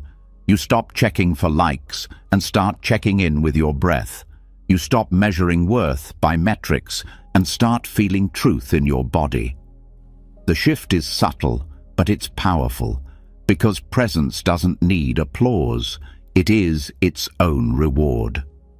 Technology is not the enemy, but unconscious use is. Sacred disconnection does not require guilt or shame. It requires honesty. Where do you lose yourself? What numbs your intuition? What steals your peace under the disguise of connection? These are the threads you begin to untangle. Create boundaries that are aligned with your healing. Keep devices out of your bedroom. Designate 1 day a week for offline living. Turn off non-essential notifications. Let stillness become your default, not scrolling. Let your nervous system find spaciousness again. This isn't about deprivation, it's about restoration. You'll also notice how differently you connect with others when your mind isn't half elsewhere. Conversations feel deeper. Eye contact lasts longer. Pauses don't feel awkward, they feel full. You begin to show up with your whole self, and others feel it. This is where real connection starts, not through bandwidth, but through presence. There's a kind of joy that returns during these fasts, a lightness, a childlike curiosity. You begin to remember what life felt like before constant input, how time used to stretch, how wonder used to arrive unannounced. That joy was never lost. It was just buried beneath notifications. Let this be a regular practice, not an emergency reset. Don't wait until you're burnt out. Make sacred disconnection part of your rhythm, a way of honoring your system, a way of protecting your spirit, a way of remembering that your consciousness was never meant to be available 24/7. When you return to your devices, do so slowly. Don't rush back into the flood. Be mindful of what you allow back in. Protect the spaciousness you've reclaimed. It is precious. Let your digital habits be shaped by presence, not pressure. And most of all, know that this practice is not about perfection. Some days it will be easier. Some days your mind will resist. That's okay. Keep returning. Keep choosing presence over performance. Keep choosing yourself over distraction. Because the more you do, the more you realize. Peace isn't found in apps or platforms or perfect feeds. It's found in the space between distractions. It's found in your breath, in the quiet between responses, in the awareness that was always there, waiting for you to come home. Sacred disconnection is not absence, it is return.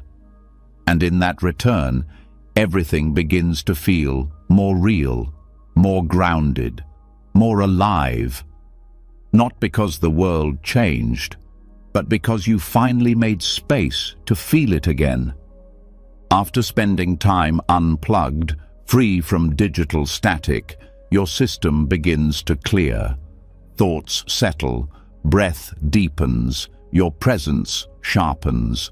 You start to feel the subtle difference between being mentally tired and energetically drained.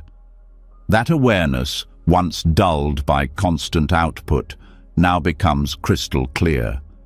It's not just the noise of the world you've stepped back from, it's the invisible residue it leaves behind. Emotions that aren't yours, thoughts that linger longer than they should, energies that cling even after the moment has passed. What you're sensing is psychic debris. And this is the moment to begin caring for your energetic body the way you've learned to care for your mind. Your energetic body, often referred to as the aura, is not a metaphor. It's a field of subtle awareness that surrounds and infuses your physical form. It responds to your thoughts, your environment, the people around you, and your own internal states. Every interaction leaves a trace. Some of those traces uplift, others leave fog. And just like physical hygiene, this energetic space needs regular care. Spiritual hygiene begins with observation. You start by noticing how your energy shifts after conversations, environments, and emotions. You don't analyze, just notice. When you feel depleted after being around certain people or scrolling through media, that's not weakness, that's sensitivity. And sensitivity, when honored, becomes intuition. The first step to cleansing your energetic body is grounding. Without a rooted connection to the present, subtle practices become unstable. Begin with the feet. Stand or sit with awareness in the soles. Breathe into them as if they're pulling energy from the earth. Let each exhale carry your awareness downward. This isn't imagination, it's recalibration. It tells your body it is supported, that it belongs. Salt is one of the oldest tools for energetic purification. It absorbs stagnant energy without needing any special ritual.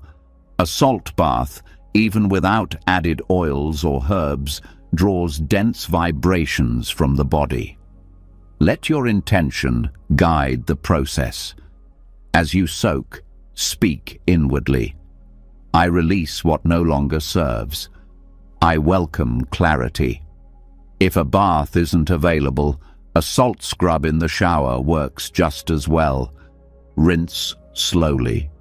As the salt leaves your skin, feel the old energy moving with it.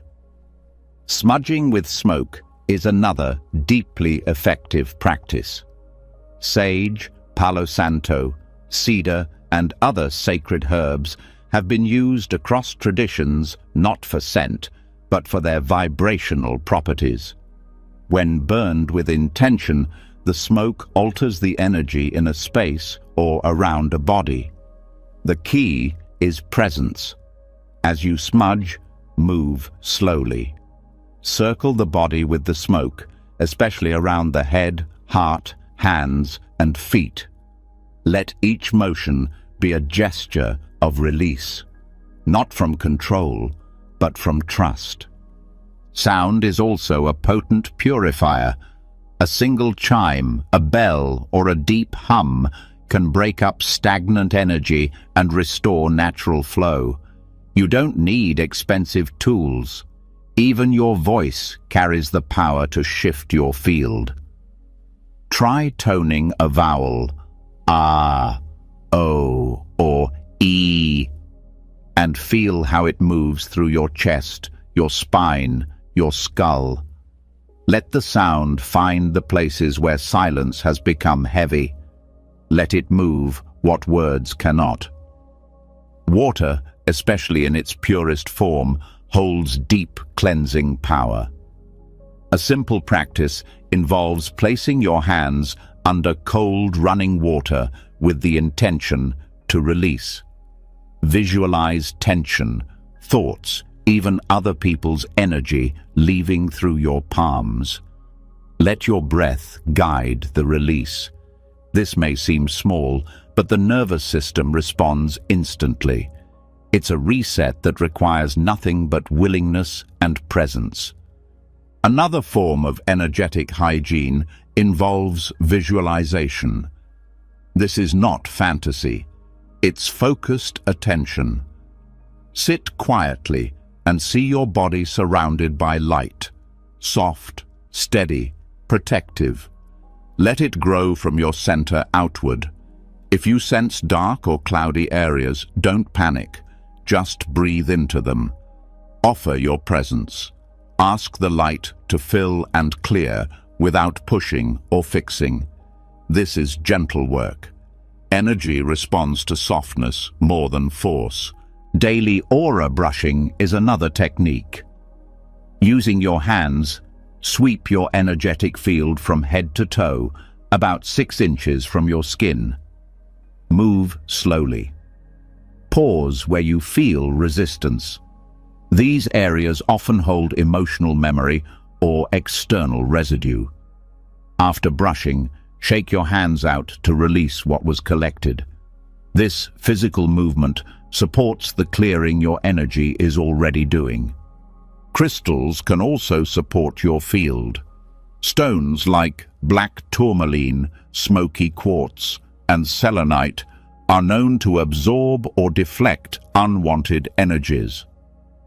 Carrying one in your pocket or placing it under your pillow can help maintain clarity, especially during transitions or emotionally intense times.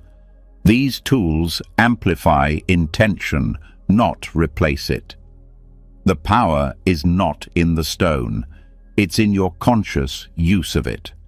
The way you end your day matters. Just like washing your face or brushing your teeth, energetic cleansing before bed creates a deeper state of rest. Take a few moments to scan your field. Where do you feel tension? Where did your energy go during the day? Bring your awareness there and offer breath. You might speak a phrase aloud. I release this day. I call my energy back. I allow only peace to remain. This isn't routine, it's a ritual, a return to wholeness.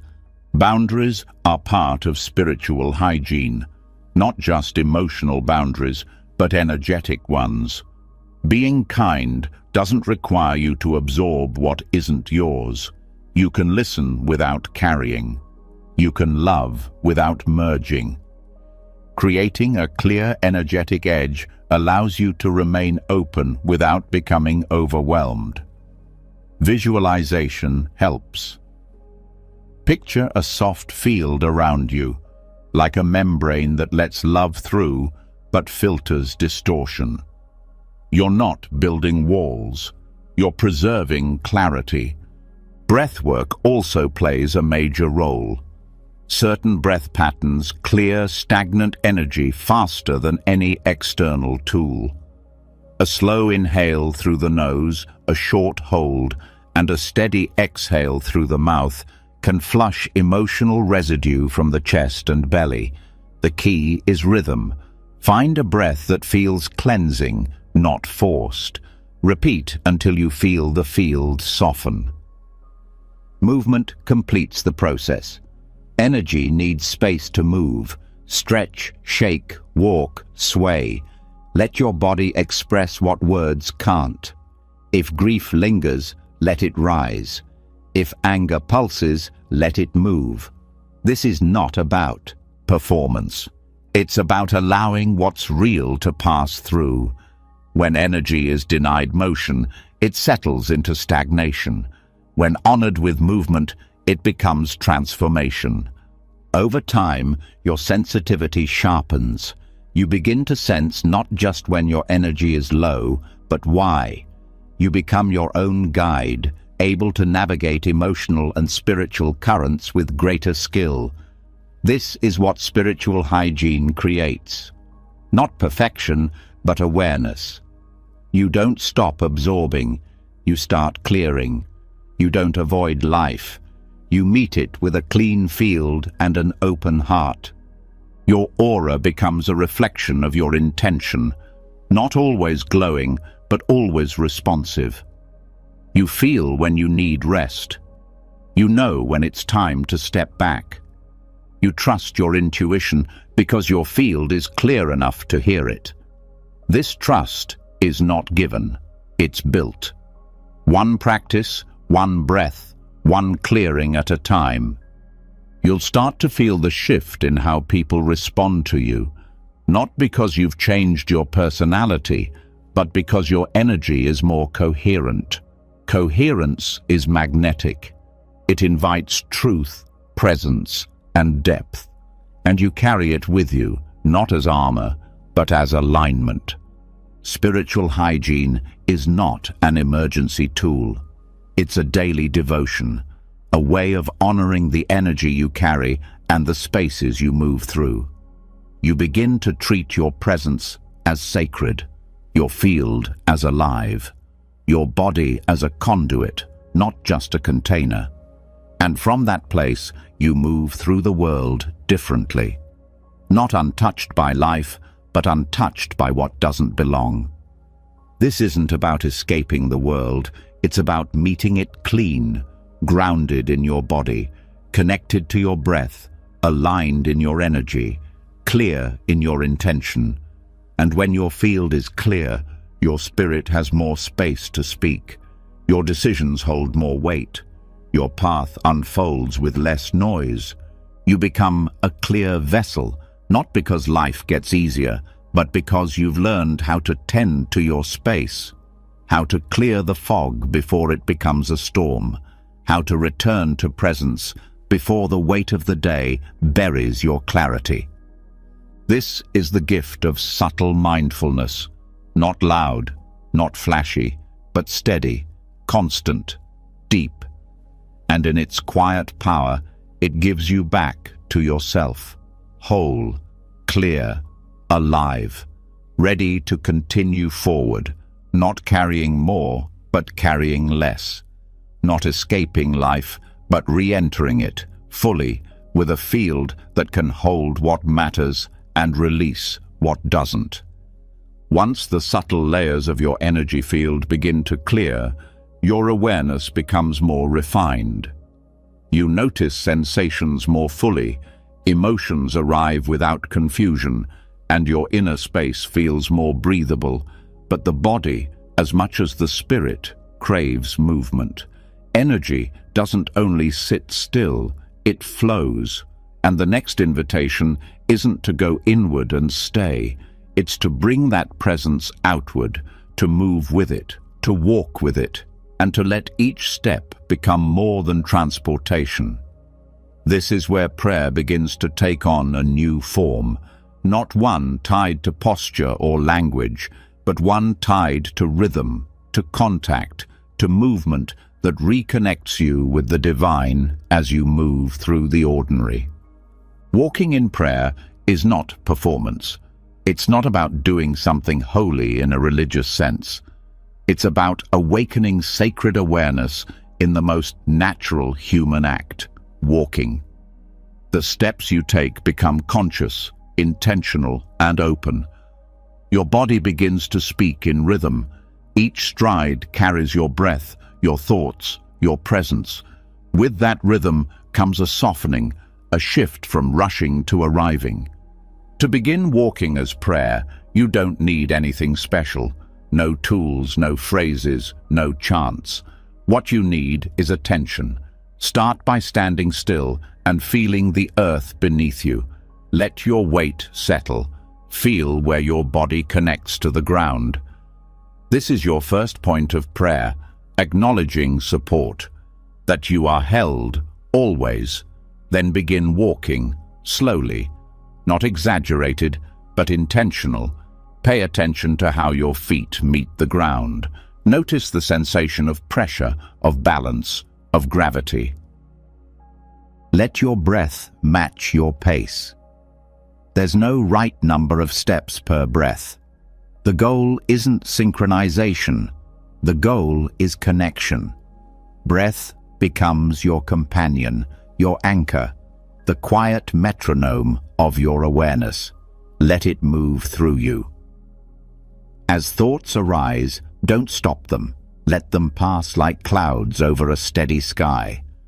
The prayer is not about silence, it's about presence. When walking becomes prayer, the world changes texture. Surfaces feel different. Light becomes more detailed. The wind has a tone, not just a temperature. You begin to notice your surroundings in a way that doesn't require interpretation. You feel their presence. Trees become more than background. Sidewalks more than structure. You are not just in a place, you are in relationship with it. Your steps start to carry intention.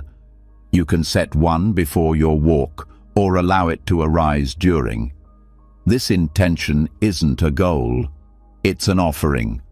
A phrase like, "Thank you, I'm listening," or "May I be guided," can rest in your awareness with each footfall. Repeat it inwardly, not as a chant, but as a heartbeat of presence. Let it dissolve into the rhythm. Over time, the repetition merges with the act. You are no longer saying it, you are walking it. Prayer walking can also be a space for emotional processing. As you move, your body naturally releases tension. Emotions rise with motion. Thoughts unwind. If grief appears, let it. If joy comes, welcome it. The walk holds space for all of it. You don't need to figure anything out. Just let the motion carry it through. Your steps are doing the work. Your awareness is holding the container. There is no wrong environment for this practice. It can happen on a forest trail, a quiet neighborhood street, or even in circles on your own floor. The sacred is not limited to landscapes. It lives in your presence. What matters is your willingness to be with each step as if it matters, because it does. Each one is a reminder that you are here, that you are alive, that you are connected. Your pace will change. Some days you'll walk slowly, almost in stillness. Other times, your body will want to move faster, to cover more ground. Let it. This is not rigid discipline. It's listening. When your body finds its natural rhythm, your energy aligns with it. Movement becomes fluid, effortless. That fluidity is part of the prayer. It's how spirit speaks through your body. Prayer doesn't have to be verbal. It can be felt. A hand brushing the leaves as you pass. A moment of stillness at a corner.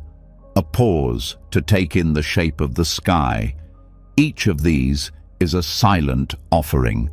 You're not asking for anything.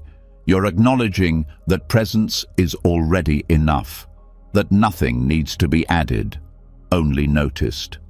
There's also room in this practice to connect with the earth intentionally.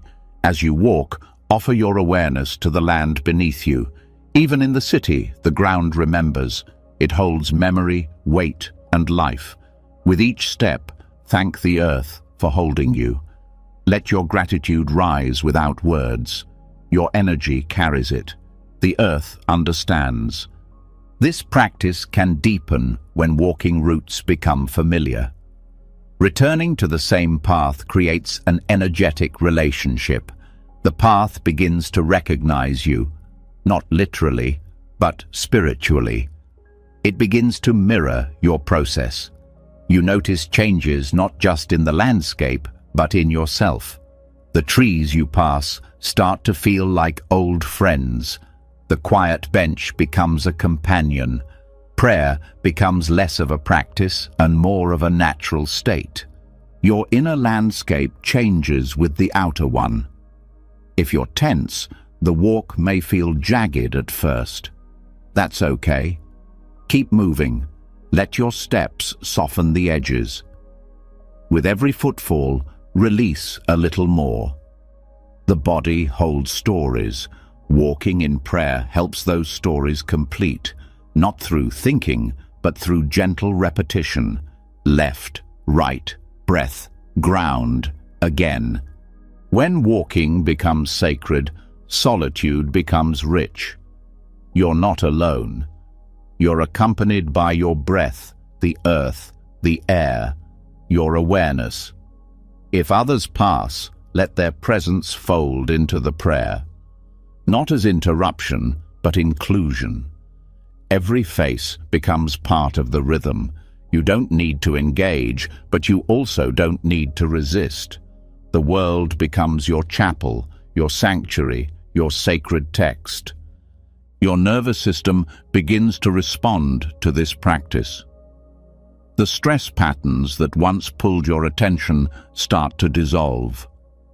You sleep more deeply. You react less sharply. You listen more freely. Not because you've tried to be different, but because your presence is deeper. You've returned to your body and through it to the divine. If you feel called, bring in physical gestures. Touch your chest as you pass certain places. Stop and place your palm on a tree. Bow your head slightly as a silent blessing. Let your body create its own liturgy. These acts don't need to be planned. They arise from feeling. Let them come naturally. Even weather plays a role in this. Rain adds weight and clarity. Sunlight brings softness. Wind invites release.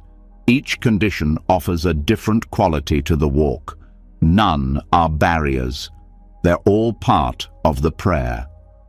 Walking in the rain or cold becomes not a discomfort, but a deeper surrender. You meet life as it is, not as you want it to be. You'll find that over time, you need less to feel connected. A short walk, even 5 minutes, carries depth. It's not about distance, it's about depth of attention.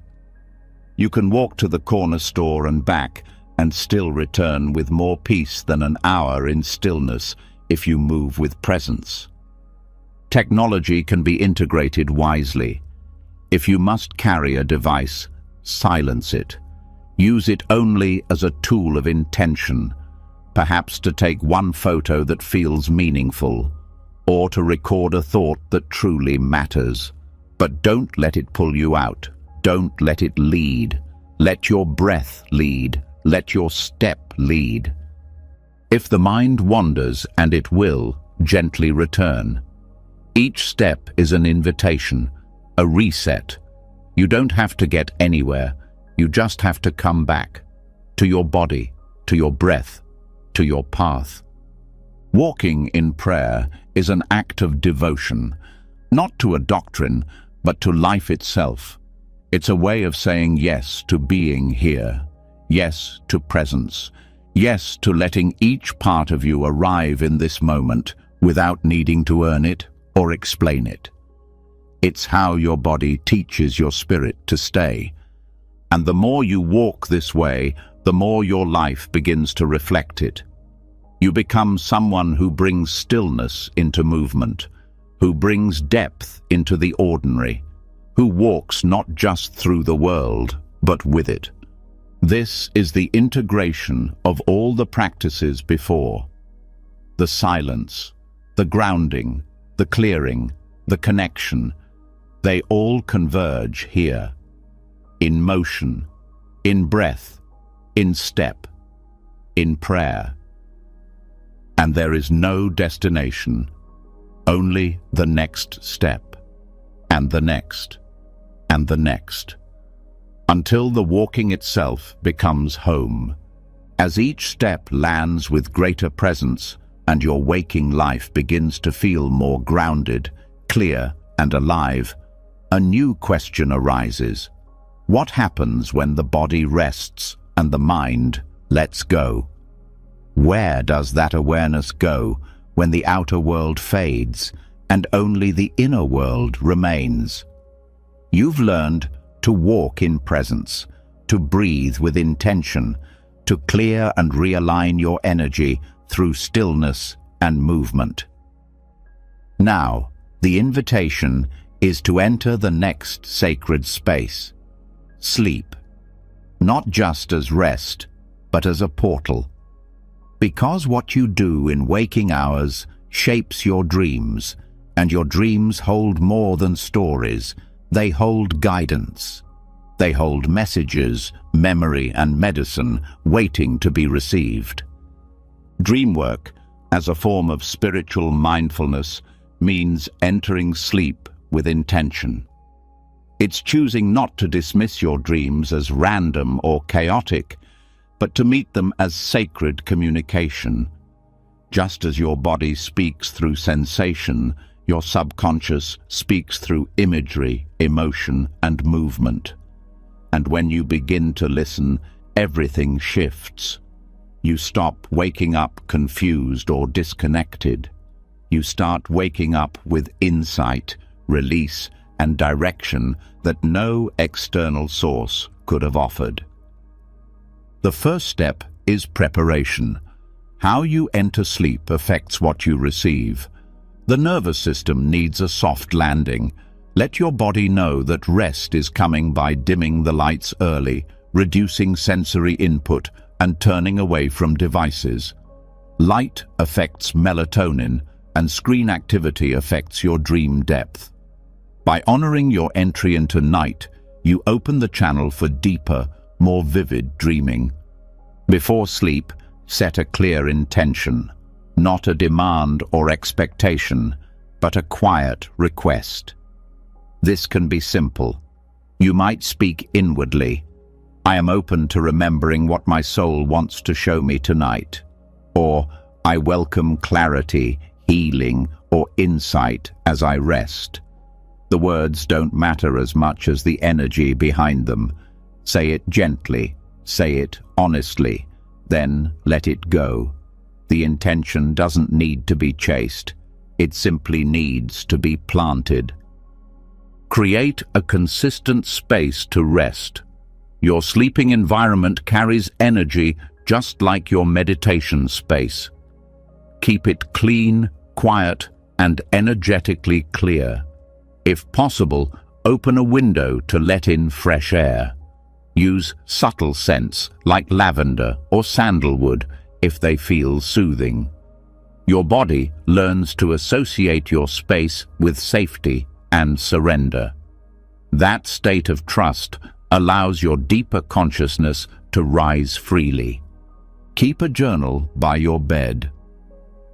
The first few moments after waking hold the most vivid fragments of the dream state. These impressions fade quickly, so write down what you remember immediately.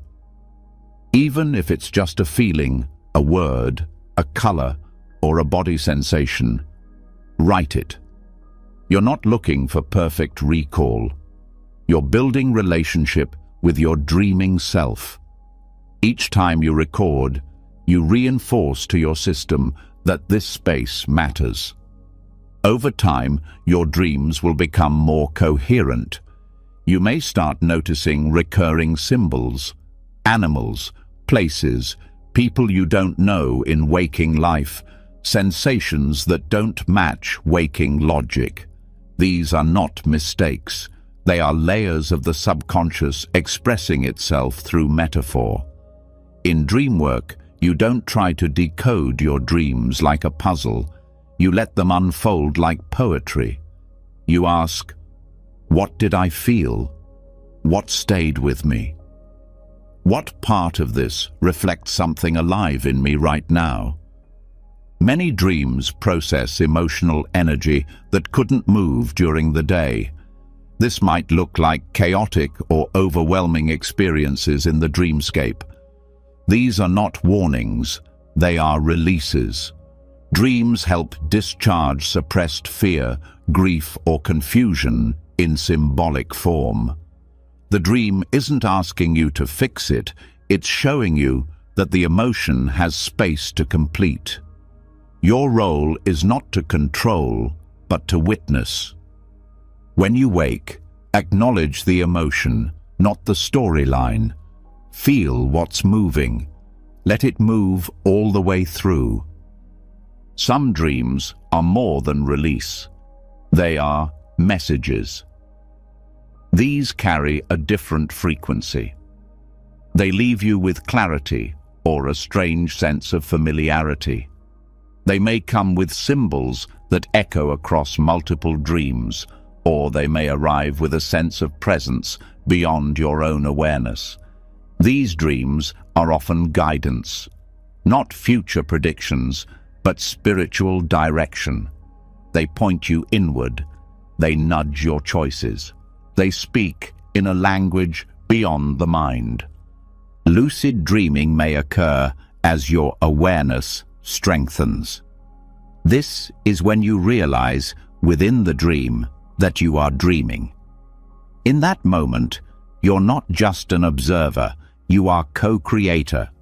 You can ask questions, shift environments, or simply be present in awe.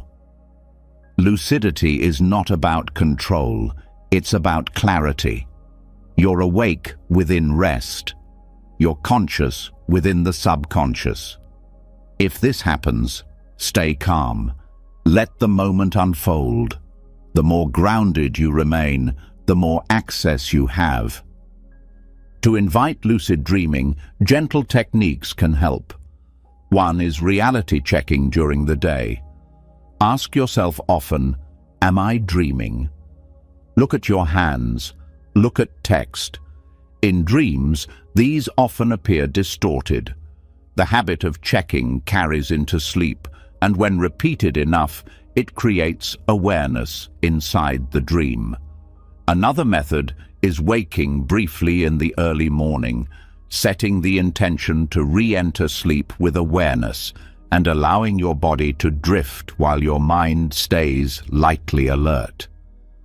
Protection is also important, not because dreams are dangerous, but because the subconscious is vulnerable. Before sleep, you can speak a phrase to set your energetic boundary. Only what serves my healing and growth may enter. This creates a container.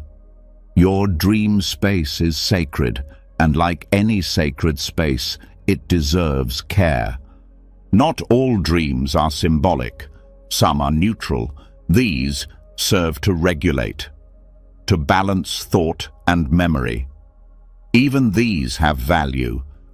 You may not feel an emotional charge, but your system is doing unseen work.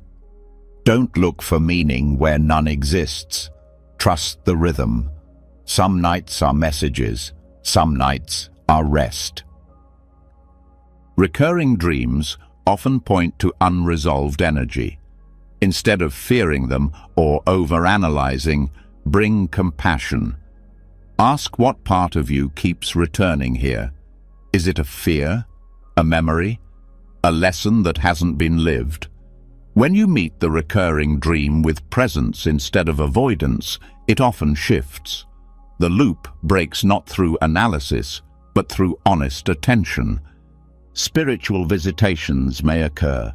You might dream of loved ones who've passed, or guides, or beings you've never met, but who carry an unmistakable frequency of comfort or wisdom. These dreams feel different. The energy is calm, the message clear without words. These are not figments of the mind. They are encounters with a realm that isn't bound by waking laws. Receive them without grasping. Honor them in the morning with gratitude. Nightmares are also part of the process. They arise from fear, unresolved trauma, or unexpressed emotion. They're not punishments. They are invitations. They are the soul's way of surfacing what's been avoided. When you wake from one, ground yourself first. Touch your body. Breathe. Then return to the image with softness. What part of you was trying to get your attention? Sometimes the monster is not the threat. It's the fear asking to be seen. Dreams can also offer creative insight, solutions to problems, new ideas, messages in song or image that later become guidance for your work, relationships, or healing. Your dreaming mind is not limited by logic. It connects dots the waking mind can't reach. When you begin to trust it, you'll find that sleep becomes an extension of your spiritual path. As your dream practice deepens, you begin to notice subtle integration during the day. Memories from dreams arise with emotion. You see symbols in waking life that echo from your dreams. These moments are not coincidences. They are reminders that your inner and outer worlds are not separate. They are always speaking to each other. Your role is simply to listen. This work is best supported with consistency. You don't need dramatic results each night. A gentle, steady approach builds strength. Sleep well. Set intention. Wake slowly. Reflect softly. Over time, the practice grows. Your trust deepens. Your subconscious becomes less a mystery and more a partner. And more than anything, Dreamwork teaches surrender. You don't choose the content. You don't dictate the outcome. You prepare, you enter, you receive. It's one of the few practices where true control is impossible. And that's the medicine, letting go, trusting the unseen, accepting that guidance doesn't always look like clarity, but it always leaves a mark. Your nights become a continuation of your spiritual life, a place not just for unconscious processing, but conscious receiving. You begin to wake up not just rested, but realigned, not just physically, but spiritually, because your soul never sleeps. It speaks in symbols, it heals in silence, and when you learn to listen, night becomes more than rest. It becomes sacred conversation. As dreams begin to open your inner world and you receive messages that bypass logic and speak directly to the soul, something shifts in how you engage with your surroundings. You start to realize that guidance doesn't just arrive in sleep. It exists all around you, all the time, through words, silences, faces, winds, and pauses. The question is no longer whether life is speaking. The question is whether you've been listening, not just with your ears, but with your whole being, because true listening is more than hearing, it's presence. And in today's world, presence is rare. Listening as a spiritual act begins with slowing down the part of you that always wants to respond. It's about making space within yourself to receive, not just sound, but meaning, not just information, but energy. This kind of listening is not passive, it's deeply active. It means being willing to feel without reacting, to witness without fixing, and to allow without interpreting too soon. It's an offering of your full attention, given without condition or agenda. The first place to begin is with yourself. Internal listening is the foundation of spiritual awareness. It means becoming quiet enough inside to notice your subtle needs, your unspoken thoughts, the way your body speaks without words. Most people carry an inner voice that's been buried beneath busyness, comparison, or pressure. When you listen inwardly, you allow that voice to rise again. It doesn't always sound clear. Sometimes it arrives as sensation or mood or restlessness. But if you meet it without judgment, it begins to trust you again. This requires stillness, but also patience. Your soul doesn't shout over the noise. It waits. It speaks in the space you make when you stop filling every moment with commentary, when you stop analyzing and start feeling.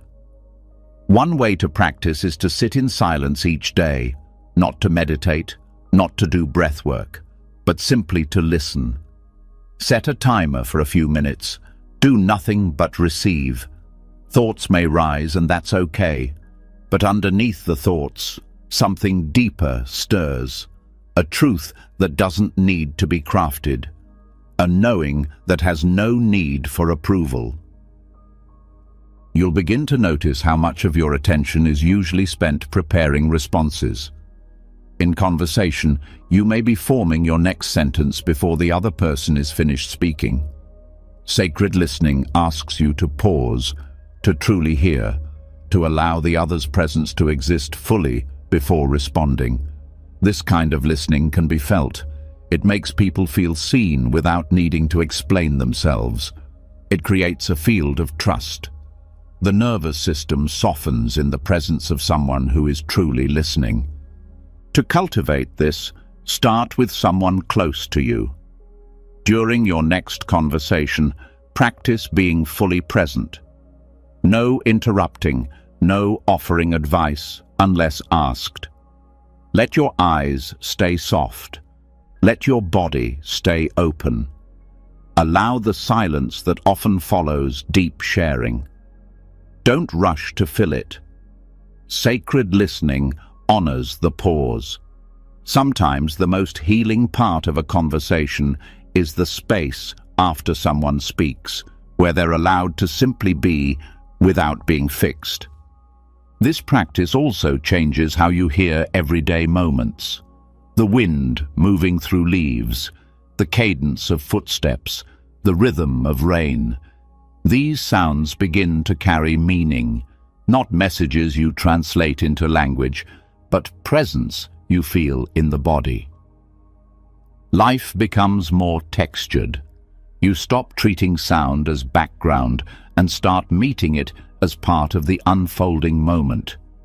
Each sound becomes part of your relationship with now. Listening to the universe is less about signs and more about receptivity. Synchronicity speaks quietly. Nudges come through patterns you'd miss if your mind was too loud. A phrase overheard, a repeated number, a shift in mood when entering a certain place. The universe doesn't use direct language, it uses alignment. You feel something more than you hear it. When you're attuned, you start to notice that the world mirrors your internal state. Listening becomes your way of navigating, of discerning what's in resonance and what's not. Listening can also be a form of prayer. Not one where you speak, but one where you wait, not asking for anything, just being available. This kind of prayer is trust.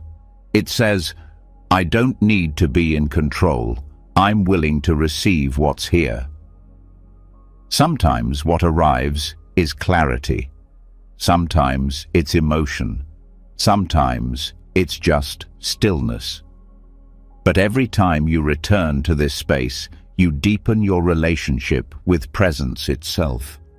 You begin to hear the tone behind words. When someone speaks, you notice whether their voice carries fear, hope, defense, or love. You stop reacting to content and start responding to energy. This doesn't make you distant. It makes you compassionate. You see beneath the surface.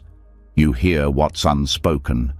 And that awareness shapes your interactions in ways that reduce conflict, build trust, and increase understanding. Listening also means tuning into the seasons of your life. There are times for action, for building, for speaking, and there are times for quiet, for rest, for renewal. Most people override these natural rhythms because they aren't listening to their internal cues. Your body will tell you when it's time to shift. Fatigue, irritation, loss of focus. These are not problems to push through. They are messages asking to be heard. When you respect them, you return to balance more quickly. You stop chasing productivity at the cost of peace. Spiritual listening isn't something you turn on once a week. It becomes a way of life. It changes how you relate to people, to the earth, to your own breath. You notice what pulls your attention and start choosing what you give it to. You become less reactive, more responsive, less consumed, more connected. It's not a dramatic transformation. It's a quiet, lasting one. If emotions arise in this process, let them. Sometimes, when we truly listen to ourselves, to others, to life, we hear things we've been avoiding. Old pain, unspoken needs, longing we didn't know was still alive. Sacred listening includes this too. It means making space without rushing to cover it, feeling fully without needing to solve it. Let the emotion move through like a wave. Presence is what allows it to release. Your listening deepens with practice. Some days you'll feel wide open. Others you'll notice how much noise lives in your own mind. Don't judge it. Awareness is enough. Just noticing how much you listen or don't is a step toward wholeness. With time, the noise softens, and what remains is a presence that doesn't strain to hear, it simply receives. Even the body becomes a guide when you're listening. Your posture shifts. You feel when you're open and when you're guarded. You notice when your chest tightens, when your breath shortens, when your jaw holds back a truth. These signals are not subtle once you begin to listen. They're honest. Your body becomes a trusted voice in a world full of confusion. Listening is also how we reconnect with our deepest values. In the quiet, your priorities return.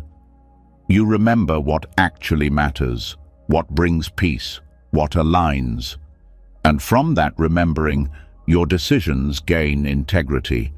You act not from habit, but from alignment. You speak not to impress, but to connect.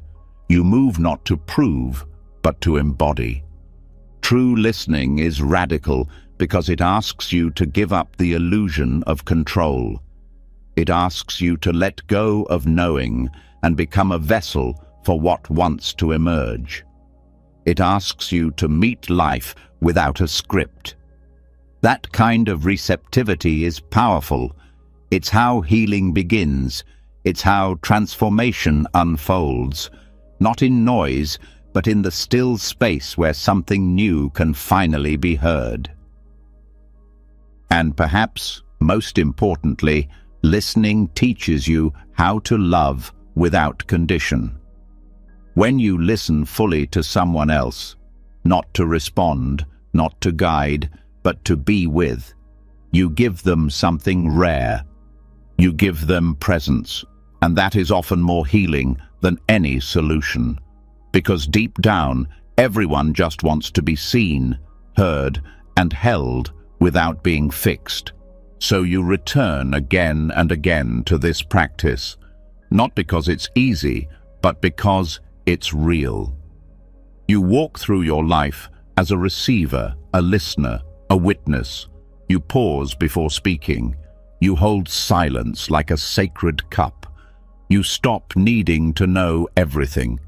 And in that stopping, in that space, something holy arrives, something ancient, something utterly new, something that sounds finally like truth.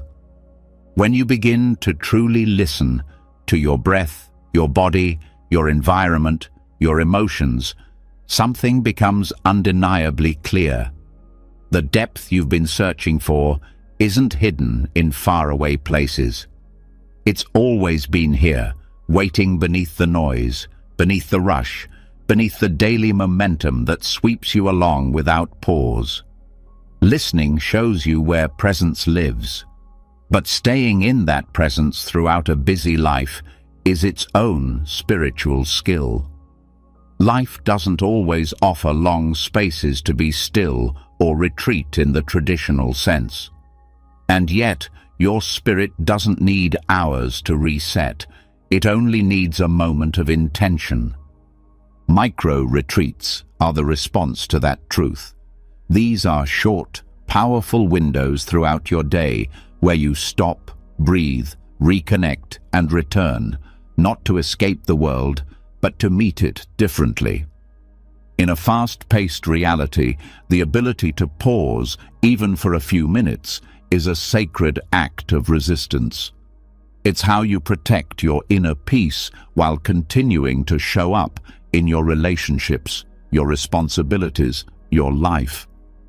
The idea isn't to schedule more, but to drop into small, intentional experiences that realign you from the inside out. Micro-retreats are less about what you do and more about how you do it. They don't require a mat, music, or a specific location. They only ask for awareness. 5 minutes of deep presence can often bring more clarity than an hour of distracted stillness. Because when you give your full self to a moment, that moment expands. Begin with your breath. It's the fastest way to enter a micro-retreat. You don't need to change it. Just meet it. Follow it in and out 3 times with all of your attention. Let each exhale soften your body. Let each inhale remind you that you're alive. If thoughts pull you, come back to the rhythm. You can do this at your desk, in a car, during a break, or even in a bathroom stall. There is no wrong place to return to yourself. Next, use your senses.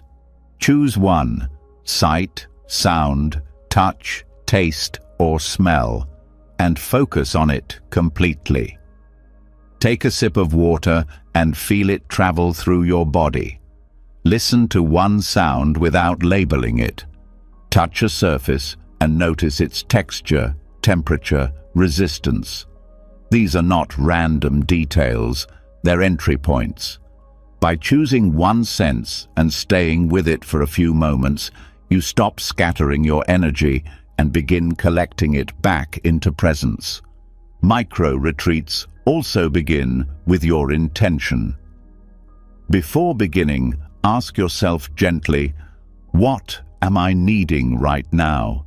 Is it calm? Is it clarity? Is it grounding? You don't need to analyze it. Just notice. Then let that intention shape the next few minutes. If you're feeling disconnected, rest your hands over your heart and breathe into that space. If you're overwhelmed, try looking at the sky and letting your awareness stretch beyond the walls around you. Let nature hold the parts of you that feel heavy. Movement is another path. Stand up and stretch your arms slowly, as if you're greeting the air around you. Roll your shoulders, shake out your hands, walk slowly for 2 minutes, not to get somewhere, but to feel each step. This is not exercise, it's embodiment. Movement with mindfulness clears mental clutter and creates an inner shift that thought alone can't achieve. You can also use visualization. Close your eyes and see yourself standing in a place that brings peace. It can be real or imagined. Let your body feel what it's like to be there. The sound, the temperature, the feeling in your chest. Stay for a minute or two, then return gently to where you are. This isn't escape, it's recalibration. You're reminding your system that peace is available even in transition. If you feel tension building during the day, use a simple grounding technique. Place both feet flat on the floor and picture roots extending from them deep into the earth. Let the weight of your thoughts flow downward with each breath. Feel your body becoming heavier, steadier. This takes less than a minute, yet can shift your whole mental and emotional state. Another micro-retreat involves observation. Step away from a screen, go to a window, and watch one thing closely.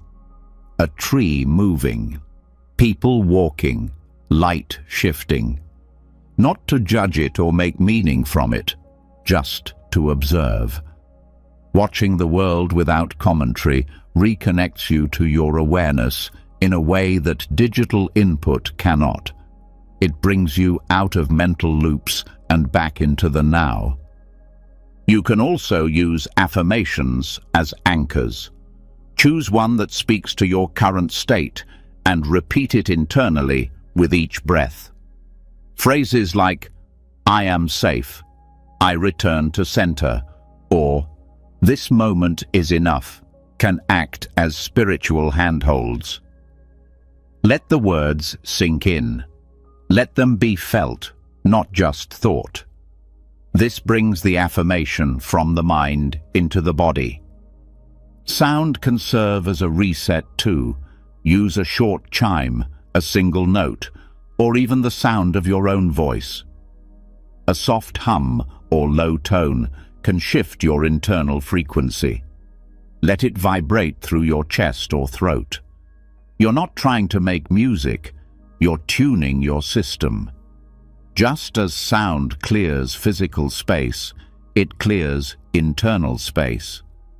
Even closing your eyes for 30 seconds and placing a hand on your belly can be a micro-retreat. It brings you back to breath, to gravity, to sensation.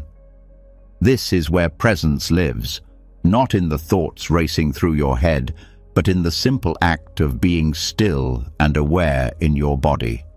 Micro-retreats are also powerful when paired with transitions. Before entering a new task, take a moment to pause. Breathe once deeply, acknowledge what's just ended, and begin again with intention. These small breaks prevent emotional and mental residue from carrying into your next interaction. They help you reset rather than accumulate. They give you choice. Throughout the day, the nervous system absorbs stimulation. Even joyful moments carry charge. Without release, this accumulates. That's why small resets are not luxuries, they're necessities. A few moments to exhale fully, a few minutes to stop performing. That's where restoration happens. Spiritual practices often feel unreachable when you think they require long hours or silence. Micro-retreats remove that barrier. They return you to the truth that depth doesn't require distance. You don't need to go far to come home. You need presence, intention, breath. That's it. And when you repeat these pauses regularly, they add up. Your baseline shifts. You become less reactive, more steady, less depleted, more rooted. Each micro-retreat strengthens your capacity to stay connected. When stress arises, you remember that pause is available. When overwhelm builds, you know that stillness is possible. Not later, not someday, right now, in this breath, in this moment. The key is not complexity, but consistency. Practice throughout the day, not just when you're in crisis. Make it part of how you live, before meals, after calls, between meetings, in parking lots, on the edge of your bed. These pauses are not separate from life. They are life, lived with attention, grounded in spirit. Over time, these moments become something more. They begin to form a rhythm, a pulse in your day. You start to trust your ability to reset. You don't need to wait for a vacation or a perfect setting. You carry your retreat within you. You walk into each experience with a quieter center, and something else happens too. Others feel it. They sense your presence. They relax around you. Not because you've said the perfect thing, but because you've come from a place of wholeness. That's the ripple. You take 5 minutes for your own spirit, and it changes the room. So pause, breathe, step back, close your eyes, return to your body. Choose presence again and again, not to get somewhere, but because every time you do, you remember who you are beneath the noise. And in that remembering, you begin again, not as someone trying to keep up, but as someone who knows how to return, over and over, with gentleness, with breath, with truth. As the rhythm of micro-retreats starts to weave through your day, something deeper begins to surface. You realize it's not just about finding moments of peace, but about softening into them, without resistance. Each pause has shown you how much you've been holding, how tightly you've tried to manage the discomfort, the unknown, the fear of not doing enough. These small moments of stillness reveal a deeper truth, that the peace you're looking for isn't in doing more, but in releasing the grip. It's in letting go, not with defeat, but with sacred clarity. And this is where the path of surrender begins. Sacred surrender is not about giving up. It's about releasing what was never yours to carry. It's not passive, but profoundly active. It's the kind of letting go that happens with full awareness, full presence, and full trust. Letting go of the illusion that you must control everything. Letting go of the belief that your worth is tied to outcome. Letting go of the subtle fear that if you stop holding it all together, everything will fall apart. True surrender requires mindfulness. You cannot let go of what you haven't fully faced. You must first see what you're clinging to, an idea, a memory, a role, a version of the future, and then meet it with compassion. You begin by noticing the tension in your jaw, your chest, your thoughts. Surrender starts there, not by forcing release, but by softening your resistance to what is. You breathe into the space that wants control and gently ask, "What am I afraid of losing?" Often, the answer isn't something external. It's a sense of identity, a role you've grown used to, a belief about how things should unfold. And in surrender, you come face to face with uncertainty. This is why many avoid it, but in mindfulness, you learn to stay. You learn that uncertainty is not the enemy. It's the space where grace enters. Begin your practice of surrender by sitting quietly and becoming aware of what feels heavy. Not to solve it, but to name it. Maybe it's the pressure to be perfect. Maybe it's the fear of disappointing someone. Maybe it's the constant need to know what's next. Whatever it is, hold it gently in your awareness. Acknowledge it without judgment. This naming is the first act of surrender. You are no longer hiding from it. You are meeting it fully. Next, bring your breath to that place. Let the inhale create space. Let the exhale carry release. You're not trying to remove the feeling. You're allowing it to be there without needing to hold it so tightly. The breath reminds the nervous system that it's safe to let go. Each exhale becomes an offering, not to get rid of something, but to return it to where it belongs. The heart plays a central role in sacred surrender. This is where holding often hides. You might feel a subtle tightness, a sense of guardedness. When you bring mindfulness to the heart, you're inviting it to soften. Place your hand over your chest and breathe into the warmth beneath it. Speak inwardly. I allow myself to release. I trust what I cannot see. These are not mantras of escape. They are declarations of willingness. Letting go also means learning to live without guarantees. You won't always know how it will turn out. You won't always get closure in the way you expect. Surrender means you show up fully and let the outcome unfold without trying to manage every piece. This is not recklessness, it's wisdom. It's the understanding that control often limits what life wants to give you.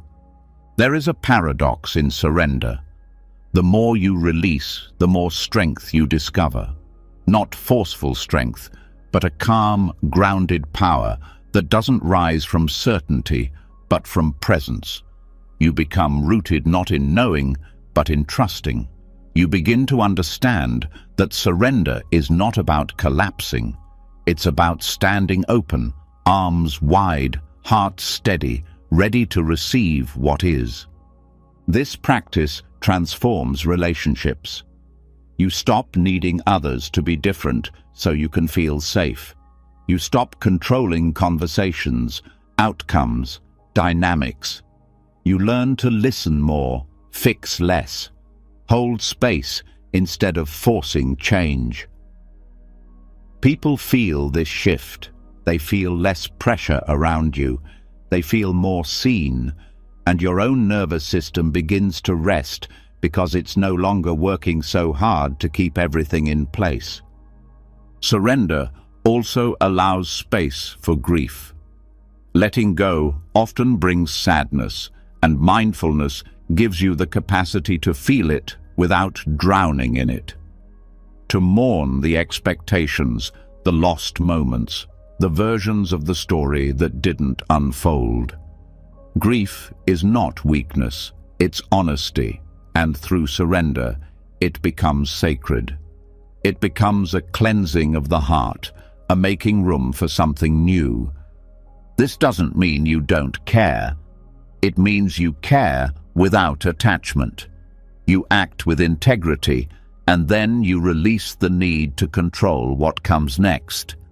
This is spiritual maturity, doing your part, then trusting the rest. Letting go not out of apathy, but out of alignment. Sacred surrender can also be supported by ritual. Write down what you're ready to release and burn it with intention. Speak aloud what you're handing over, even if only to the wind. These acts help the body and energy system process what the mind can't always explain.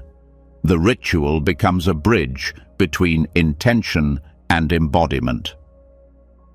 In surrender, you may also notice moments of silence that feel different. Not empty, but full.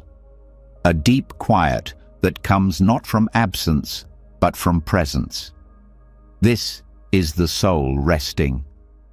This is you no longer trying to shape every outcome. This is spaciousness, and it is sacred.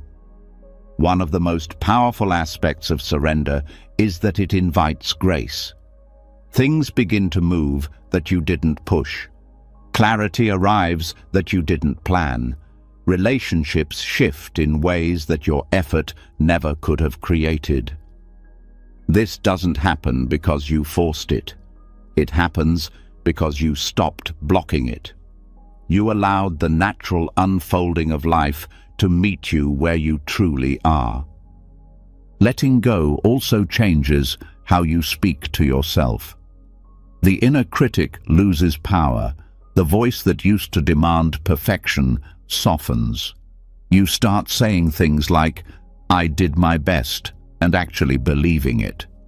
You start allowing rest without guilt. You stop apologizing for being human. This isn't laziness, it's liberation.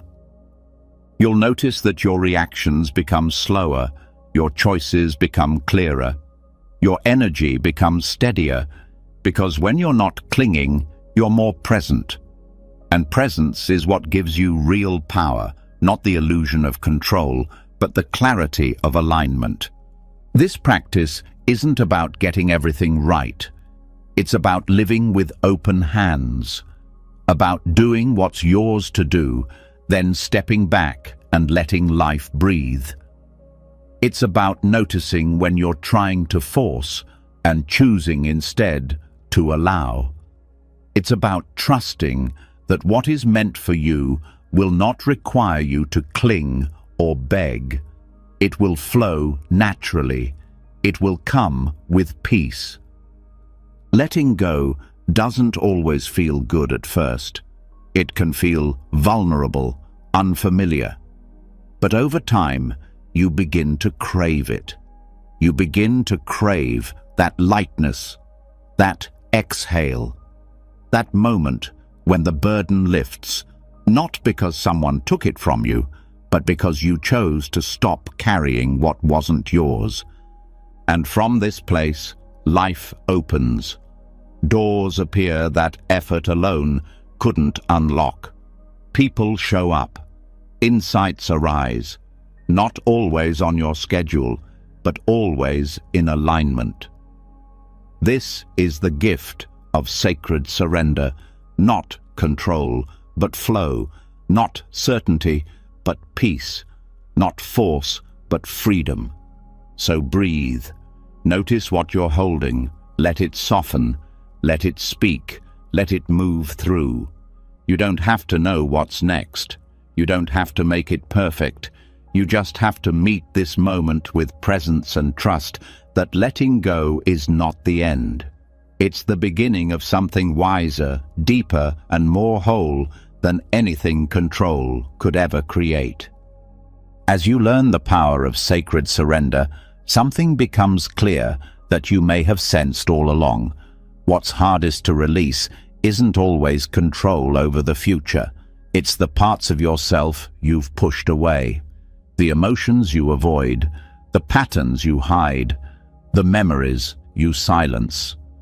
Letting go invites truth, and truth makes space for everything, even what feels uncomfortable. And now, the invitation is deeper.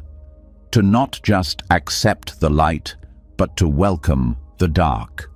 To meet the parts of yourself you've called broken, unworthy, too much, or not enough. This is the doorway to shadow presence, and it begins with a simple shift from resistance to curiosity.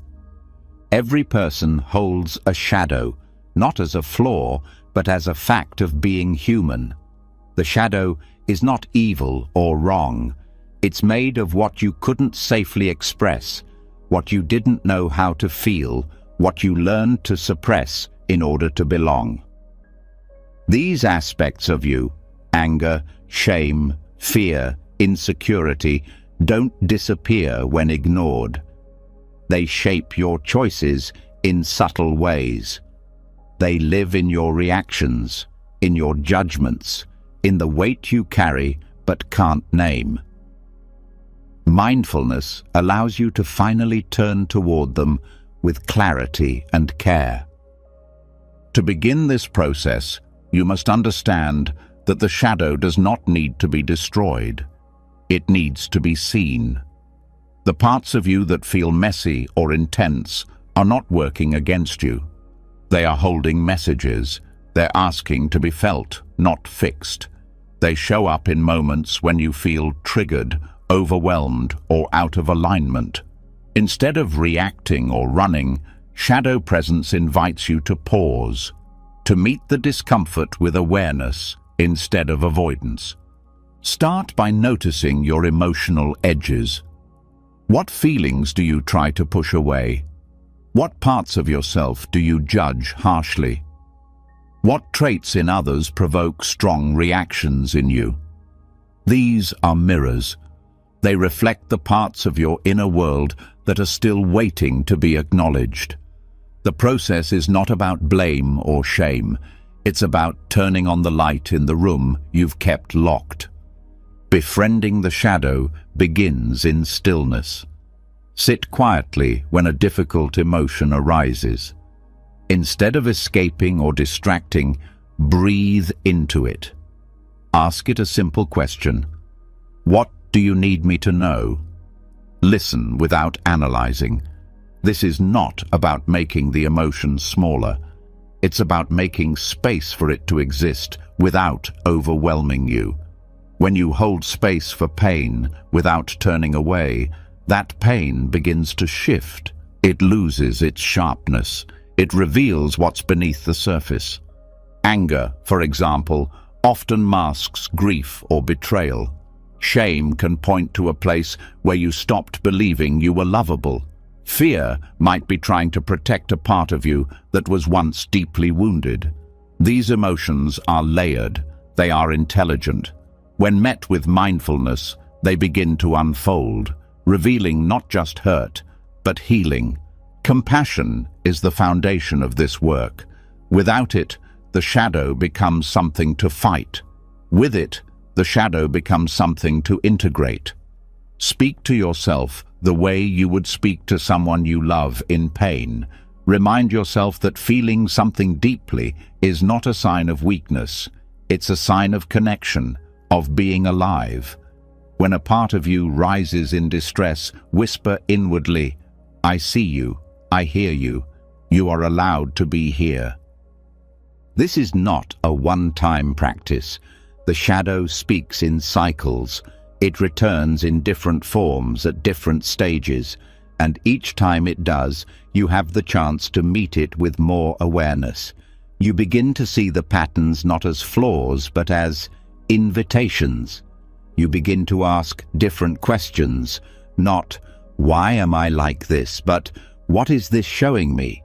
Not "How do I get rid of this?" but "How can I support this part of me?" The body often carries shadow energy.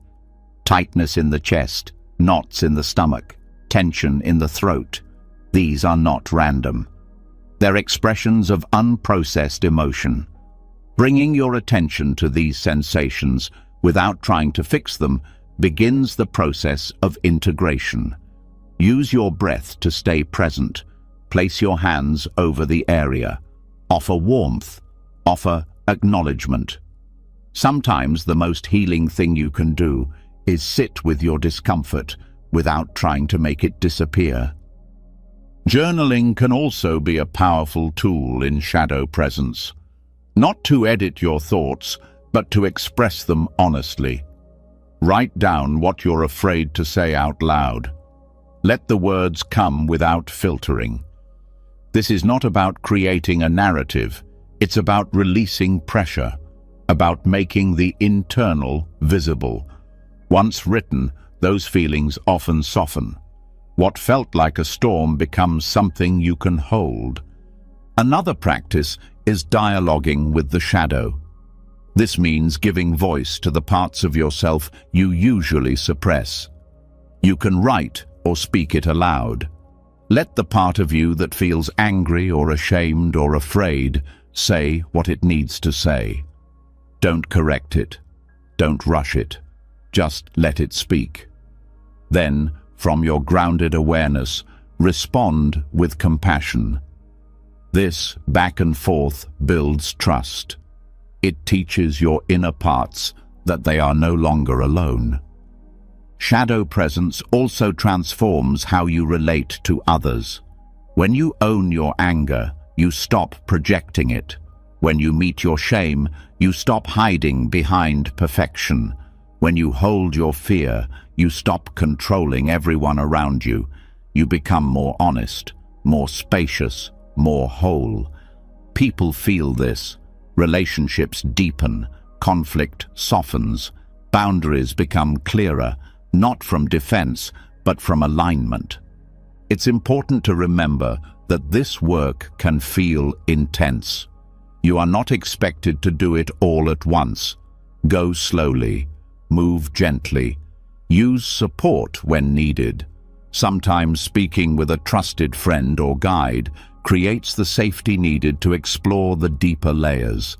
This isn't about suffering, It's about truth, and truth, when met with presence, always leads to freedom.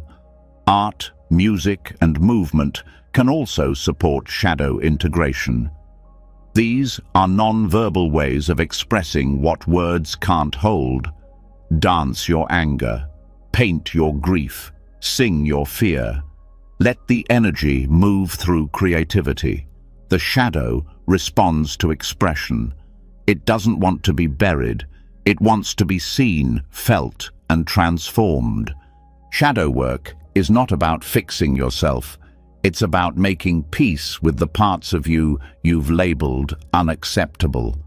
When you stop running from these parts, you begin to see their gifts. Anger becomes clarity. Shame becomes humility. Fear becomes intuition. Each part, once integrated, strengthens your presence, not because it disappears, but because it no longer controls you from the background. Eventually, you'll begin to notice a different kind of strength emerging. Not the strength of avoidance, but the strength of wholeness. You stop splitting yourself into good and bad, light and dark. You stop measuring your worth by how little you feel. You begin to carry all of you, and that weight becomes light because it's no longer hidden. Shadow presence is one of the most profound paths to spiritual depth. It brings you into honesty, humility, and compassion. It opens the door to real connection, not just with others, but with the full spectrum of your own being. And as you practice it, you realize that peace isn't found in perfection. It's found in integration, in holding the dark with the same love as the light. So let yourself meet what arises.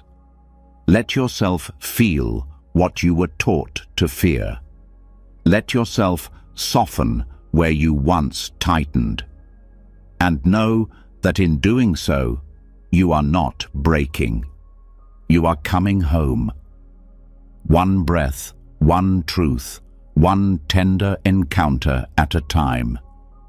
As you begin integrating shadow with compassion and presence, something inside starts to settle. You no longer need to push parts of yourself away or pretend to be only the light. You begin to feel the wholeness that's always been underneath. But spiritual integration doesn't only happen in silence or stillness. It also wants to move through the details of your daily life. The real practice is not just what happens in moments of reflection. It's how you carry that awareness into the ordinary, into the dishes, into your morning shower, into the folding of clothes and the stirring of soup. What comes next is not about adding anything new. It's about seeing differently, living with intention in the places you used to rush through or ignore.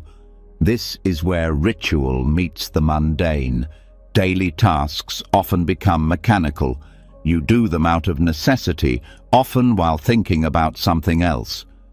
But what happens when you bring your full attention to these moments, when you treat them as invitations rather than interruptions? This is the practice of ritualizing the mundane, transforming simple actions into portals of mindfulness that reconnect you to yourself, your environment, and something deeper that lives underneath it all. Start by choosing one task you repeat often. It might be washing your hands, making tea, sweeping the floor, or brushing your teeth. Begin with intention. Before starting, pause. Breathe. Set your attention on the task, not to perfect it, but to enter it fully. Let yourself slow down. Bring awareness to your body, to your movements, to the sounds and textures involved.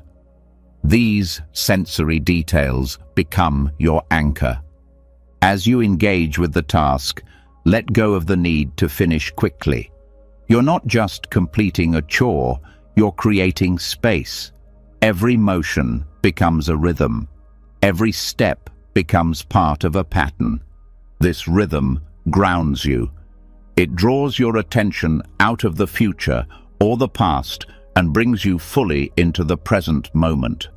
And in that presence, a new kind of peace begins to emerge. Water-based tasks are powerful for this. Washing dishes, bathing, or watering plants naturally invite presence because of their repetitive and sensory nature. As your hands meet water, bring awareness to the sensation. Let it symbolize a release, a renewal. Each drop becomes a cleansing of your thoughts, a resetting of your energy. You are not just cleaning a surface, you are clearing space inside yourself. Eating is another deeply powerful area for ritual. Often rushed or done while distracted, meals lose their grounding effect. But when approached with presence, eating becomes a spiritual act. Start by pausing before the first bite. Acknowledge the source of your food, the earth, the hands that grew it, the process that brought it to your table. Smell it. Notice its texture. Then chew slowly. Taste fully. Let the process nourish not just your body, but your spirit. The same applies to preparing food. Whether it's chopping vegetables or stirring a pot, use the time to connect to your senses. Let your breath match your movements. Infuse the food with gratitude, not just as an idea, but as a felt presence. You are not just making something to eat, you are creating care. You are practicing love in action. Cleaning can become a practice of energetic clearing. As you wipe surfaces or tidy spaces, allow the physical action to reflect an internal shift. Each movement becomes symbolic. You're not just creating external order, you're inviting inner clarity. Let the task be steady, without rush. As clutter leaves, feel your mind quiet. As dust lifts, feel old tension release. The physical and spiritual are not separate. This practice makes them one. Ritualizing the mundane also means being aware of transitions. Moving from one task to another becomes more than a switch. It becomes a threshold. You can pause between tasks to reset. A single breath can mark the end of one moment and the beginning of the next. This anchors your nervous system. It keeps you from carrying emotional residue into what comes next. Even walking from one room to another can be a mindful practice. Feel your feet on the floor. Let each step be deliberate, not dramatic, just conscious. This small act changes how you show up. You stop rushing unconsciously.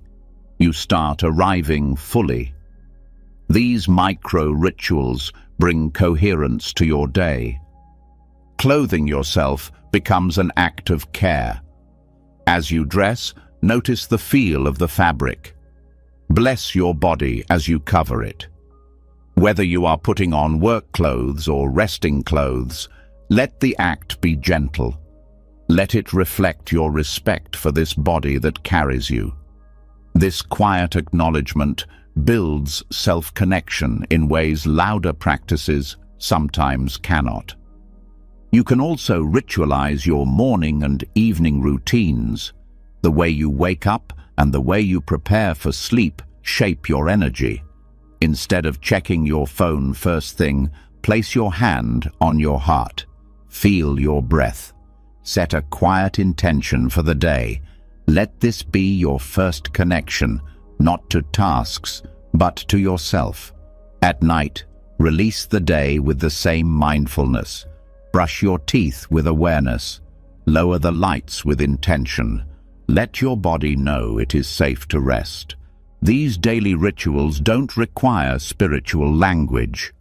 They only require attention. They bring you into relationship with life as it unfolds.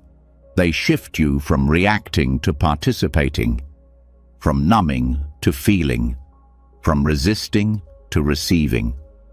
You're not escaping reality, you're honoring it more deeply.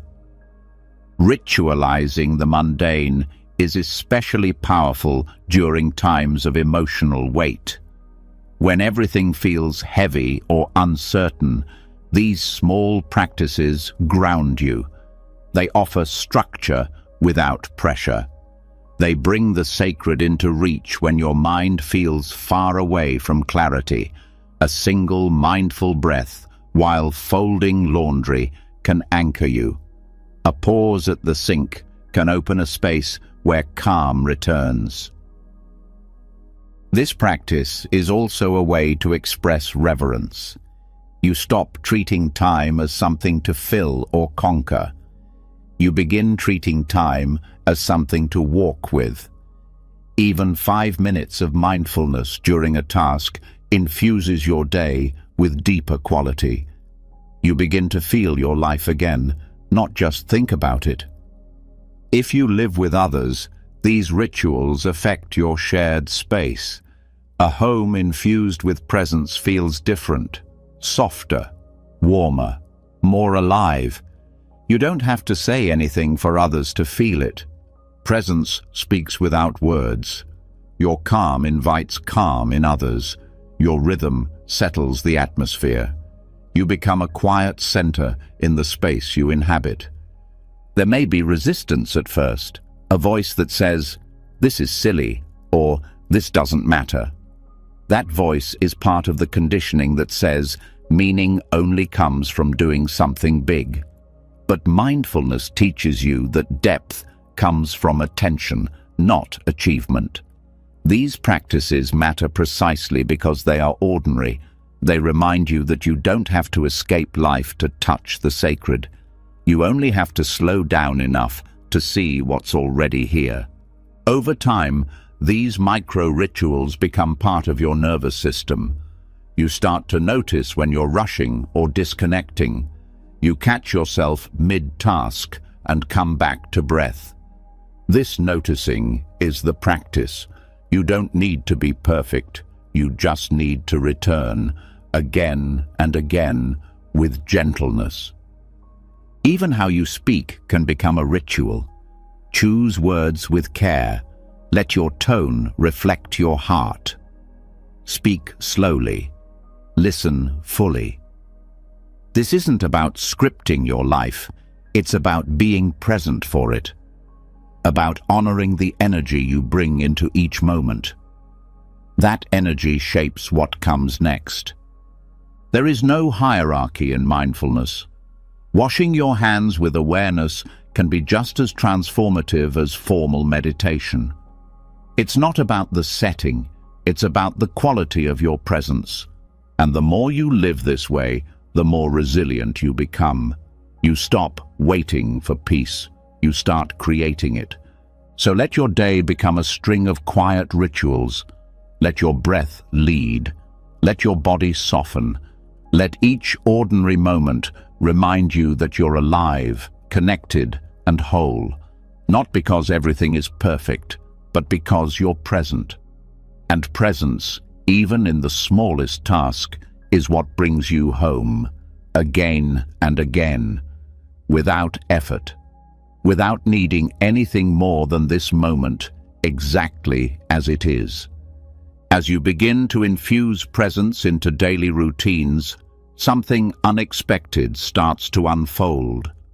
Life no longer feels divided between the spiritual and the ordinary. Every gesture becomes an offering, each task a moment of reconnection. But even with this grounded awareness, you may start to sense there are larger forces influencing your energy, patterns that stretch beyond your schedule, beyond your habits, beyond your control. You feel different on certain days. Your clarity shifts. Emotions rise without warning. These are not random.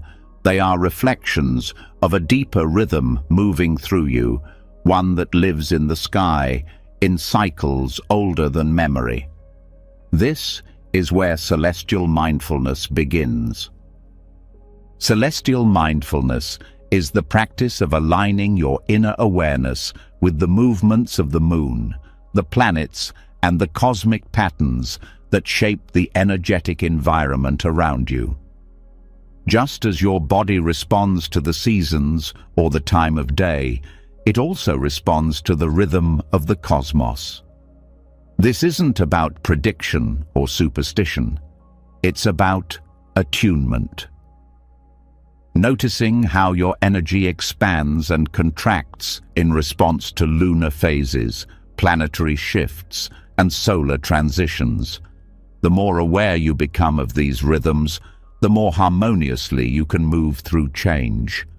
The moon is the most accessible gateway into this awareness.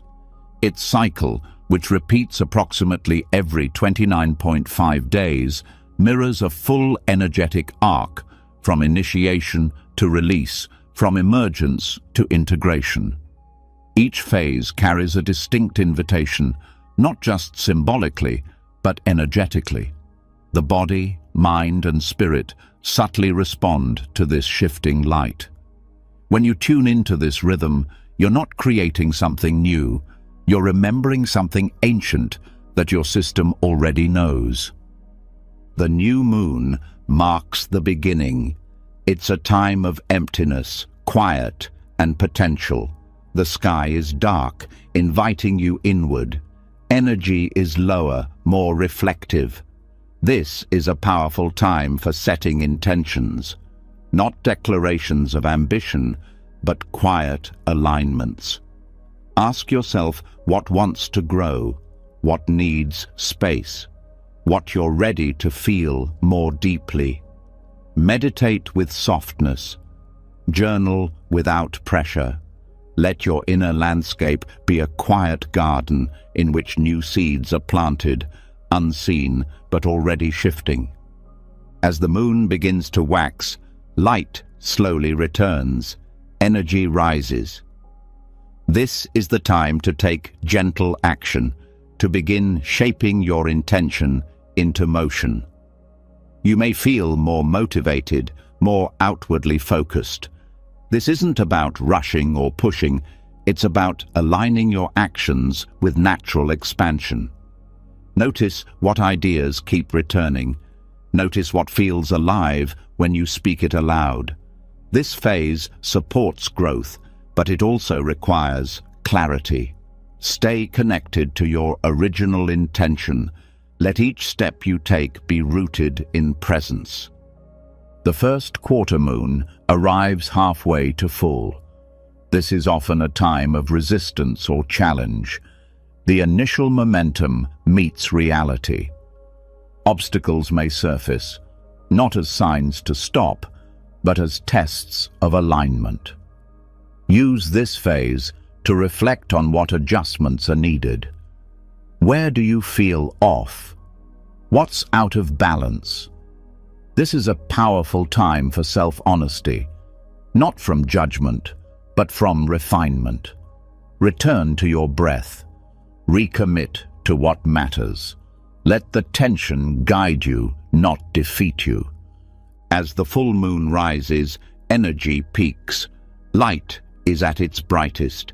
Emotion is amplified. This is not always easeful, but it is illuminating. What has come to fullness in your life? What has been revealed? What have you outgrown? This is a time for gratitude and release. Celebrate what you've created and let go of what you no longer need.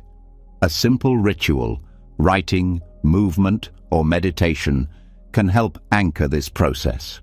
The full moon is not about perfection. It's about visibility. Let it show you what's been hidden. After the full moon, the waning phase begins. Energy softens again. This is a time for reflection, integration, and release. Let yourself rest more. Clear what feels heavy. Revisit your intention, not to analyze, but to notice what's changed. What have you learned? What no longer fits? This is a powerful time for spiritual cleansing.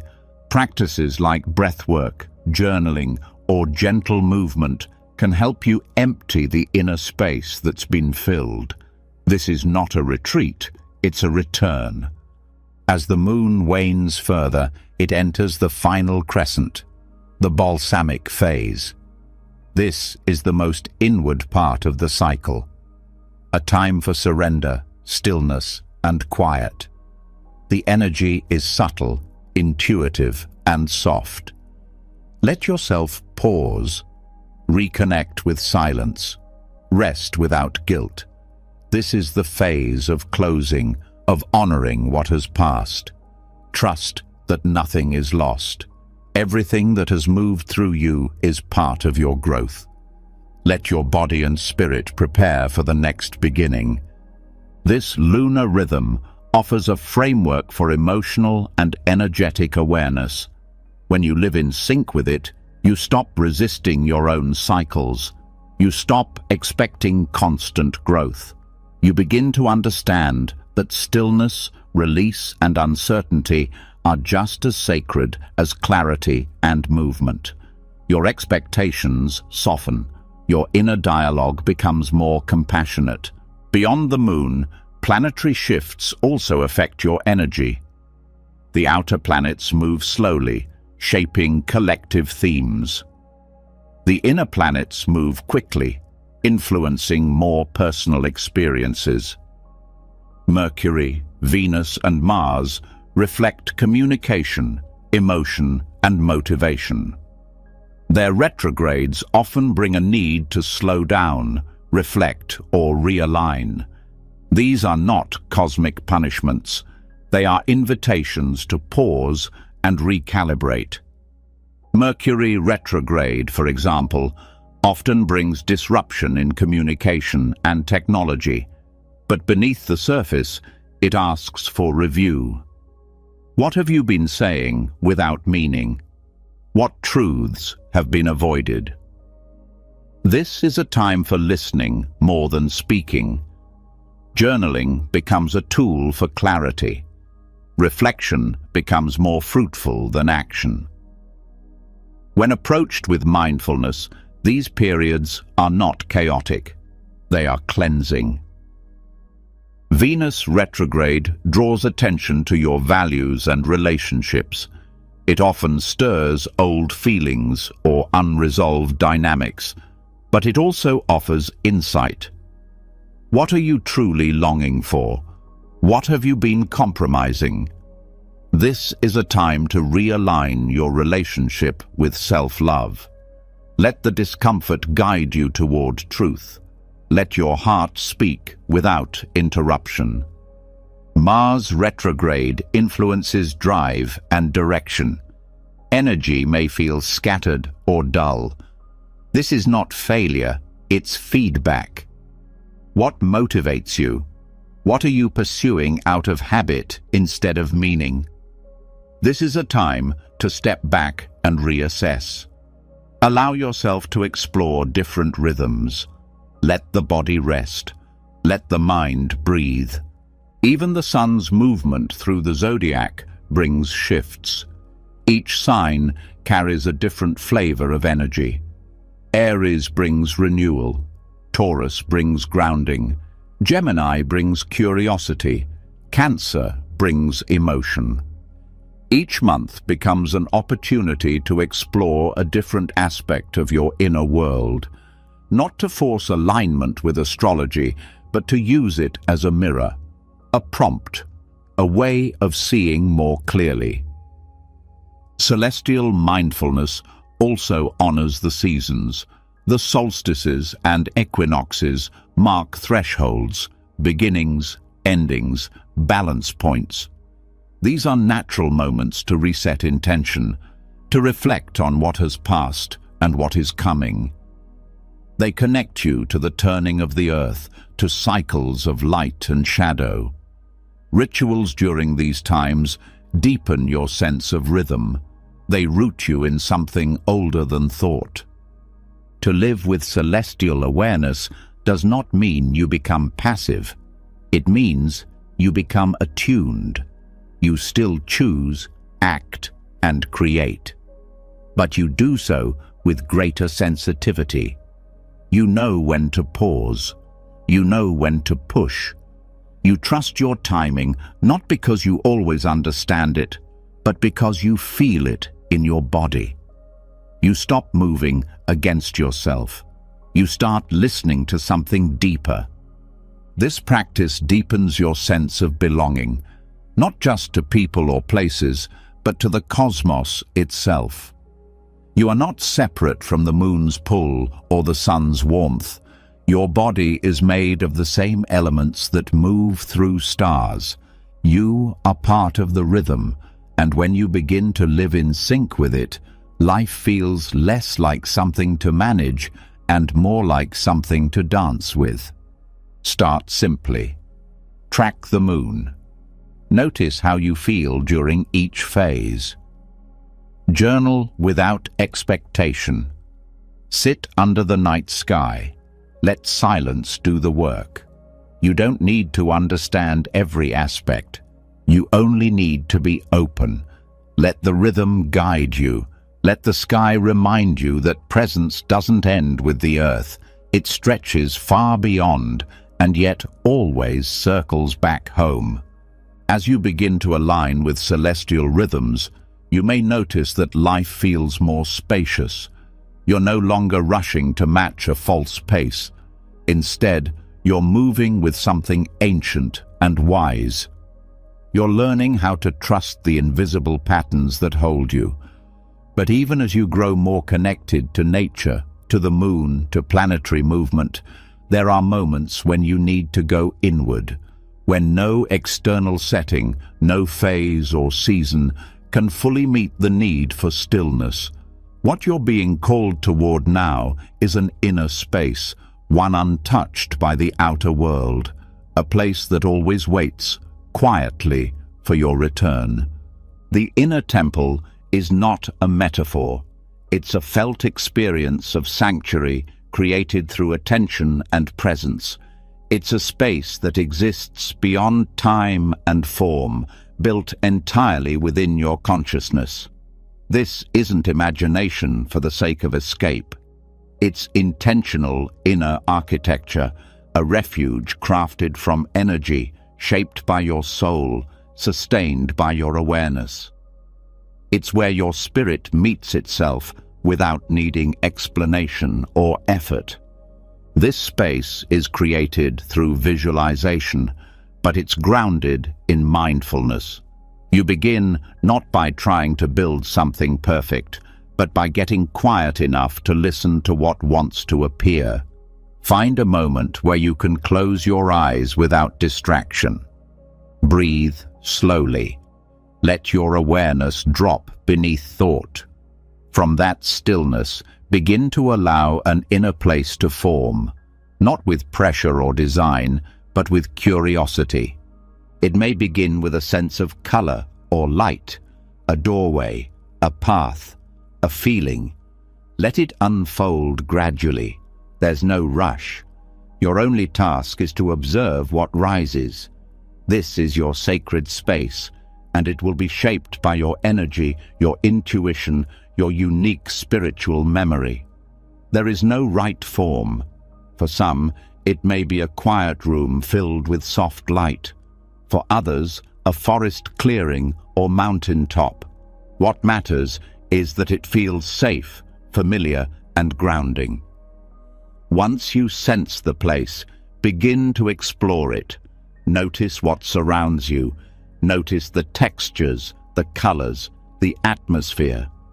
How does it feel to be here? Let that feeling grow. Let it settle into your breath. Let it inform your posture, your heartbeat, your presence. This is the beginning of creating a place you can return to daily, a sanctuary that lives inside you, available in moments of overwhelm, grief, joy, or stillness. The more often you visit this space, the more vivid it becomes. With time, it responds to your needs. It shifts and expands. It holds different qualities depending on what your spirit requires. It becomes a living reflection of your inner world, a space where you are not performing or proving, but simply existing in presence. You may wish to place symbolic elements in this space: objects, altars, natural elements, or ancestral symbols. Let these arise naturally. Each object or structure you place carries meaning. It holds energy. It supports the vibration of your sanctuary. Trust what appears. You're not decorating. You're remembering. You're constructing a bridge between form and formlessness. This temple becomes a place of communion. You can enter it to reflect, to breathe, to receive guidance. You may begin to notice that when you sit in this space, insights arrive that feel different than ordinary thought. There's a clarity here, a sense of truth, not shaped by logic, but by alignment. You're not looking for answers. You're opening to wisdom. The inner temple is also a place for healing. When emotion rises that feels too much to carry, bring it here. Let it sit beside you. Let the energy of your space hold it. You don't need to fix the emotion. You only need to create a container where it can move without harm. This is how pain transforms, not through resistance, but through held attention. If fear arises, you can meet it here with compassion. Invite it to speak. Ask it what it needs. Listen without trying to silence it. The temple gives you the safety to feel fully. When held in this way, fear often dissolves or shifts. It loses its charge because it's no longer isolated. It has been acknowledged, seen, and integrated. You may also use this space to reconnect with aspects of yourself that feel distant. Inner child, inner guide, higher self, or any part of your being that holds wisdom. Visualize sitting with them in this space. Let the conversation unfold naturally. Let them speak not as fantasy, but as access to deeper layers of your own awareness. You're not inventing these aspects. You're creating room for them to express themselves clearly. For some, the inner temple becomes a place of spiritual connection. You may sense the presence of ancestors, guides, or a divine intelligence. There's no need to seek this out. If it comes, allow it. If it doesn't, that's equally sacred. The purpose of this space is not to summon visions. It's to return to the stillness within you that remembers who you are beyond role, story, and noise. Use the inner temple as a part of your daily rhythm. Even 2 or 3 minutes of sitting in this space can shift your energy. Before a challenging conversation, return here. After a difficult day, return here. When you wake feeling scattered or anxious, return here. With practice, it becomes easier to enter. It begins to live within you not as something separate, but as a familiar vibration just beneath the surface. This space is also helpful during transitions. When facing a decision, pause in your temple. Don't ask for the answer. Ask to reconnect with your clarity. Often, the body responds differently in this space. You feel whether something expands or contracts you. You feel whether something leads you closer to peace or further from it. That feeling is your compass. You can also infuse your physical life with the energy of this space. Before bed, bring the calm of the inner temple into your body. Let your breath carry it into your cells. Before stepping into a stressful environment, surround yourself with the energy of this space. It's not escapism, it's embodiment. You're not leaving the world. You're bringing your presence more fully into it. In moments of disconnection, trauma, or fatigue, returning to this temple can restore your sense of center. It may not solve the outer issue, but it realigns your inner posture. It reminds you that there is a place within you untouched by chaos, a space of calm, of knowing, of presence. Over time, the boundary between this space and your daily awareness dissolves. You no longer need to close your eyes to feel it. You begin to carry its vibration into your walk, your words, your touch. Life becomes the extension of your inner sanctuary. The sacred is no longer something you visit. It becomes the way you live. You don't need special skills to do this work. You don't need to visualize vividly or create a detailed image. You only need intention, attention, and trust. Whatever appears, however subtle, is enough. This is not about achieving a certain experience. It's about cultivating a space where your soul feels welcome. And when life feels heavy, when the outer world feels too much, when your thoughts feel scattered, know that your inner temple waits, always, without judgment, without noise, without need, just presence, just space, just the quiet knowing that no matter what changes outside, this inner sanctuary is yours, constant, alive, whole. After over 3 hours of exploring deep spiritual mindfulness, you've returned to yourself again and again with breath, with presence, with truth. You've moved through stillness and sound, through moonlight and memory, through shadow and surrender. You've learned how to hear with your whole being, how to walk with intention, how to find the sacred in silence and in soap suds. You've connected with the cosmos above and the ancestral roots below. And through every moment, you've practiced one powerful thing: remembering. Not remembering facts or philosophies, but remembering your wholeness. The still center within you that never left. The quiet strength that doesn't come from control, but from connection. And now, as this journey settles into your bones, you have something even more valuable than insight. You have tools. Real, embodied, soul-rooted practices to carry with you into every breath, every pause, every ordinary sacred day. Now, it's your turn to speak. In the comments, share which practice opened your heart, softened your mind, or simply stayed with you. Was it the breath between thoughts, the moon's rhythm, the silence, the shadow?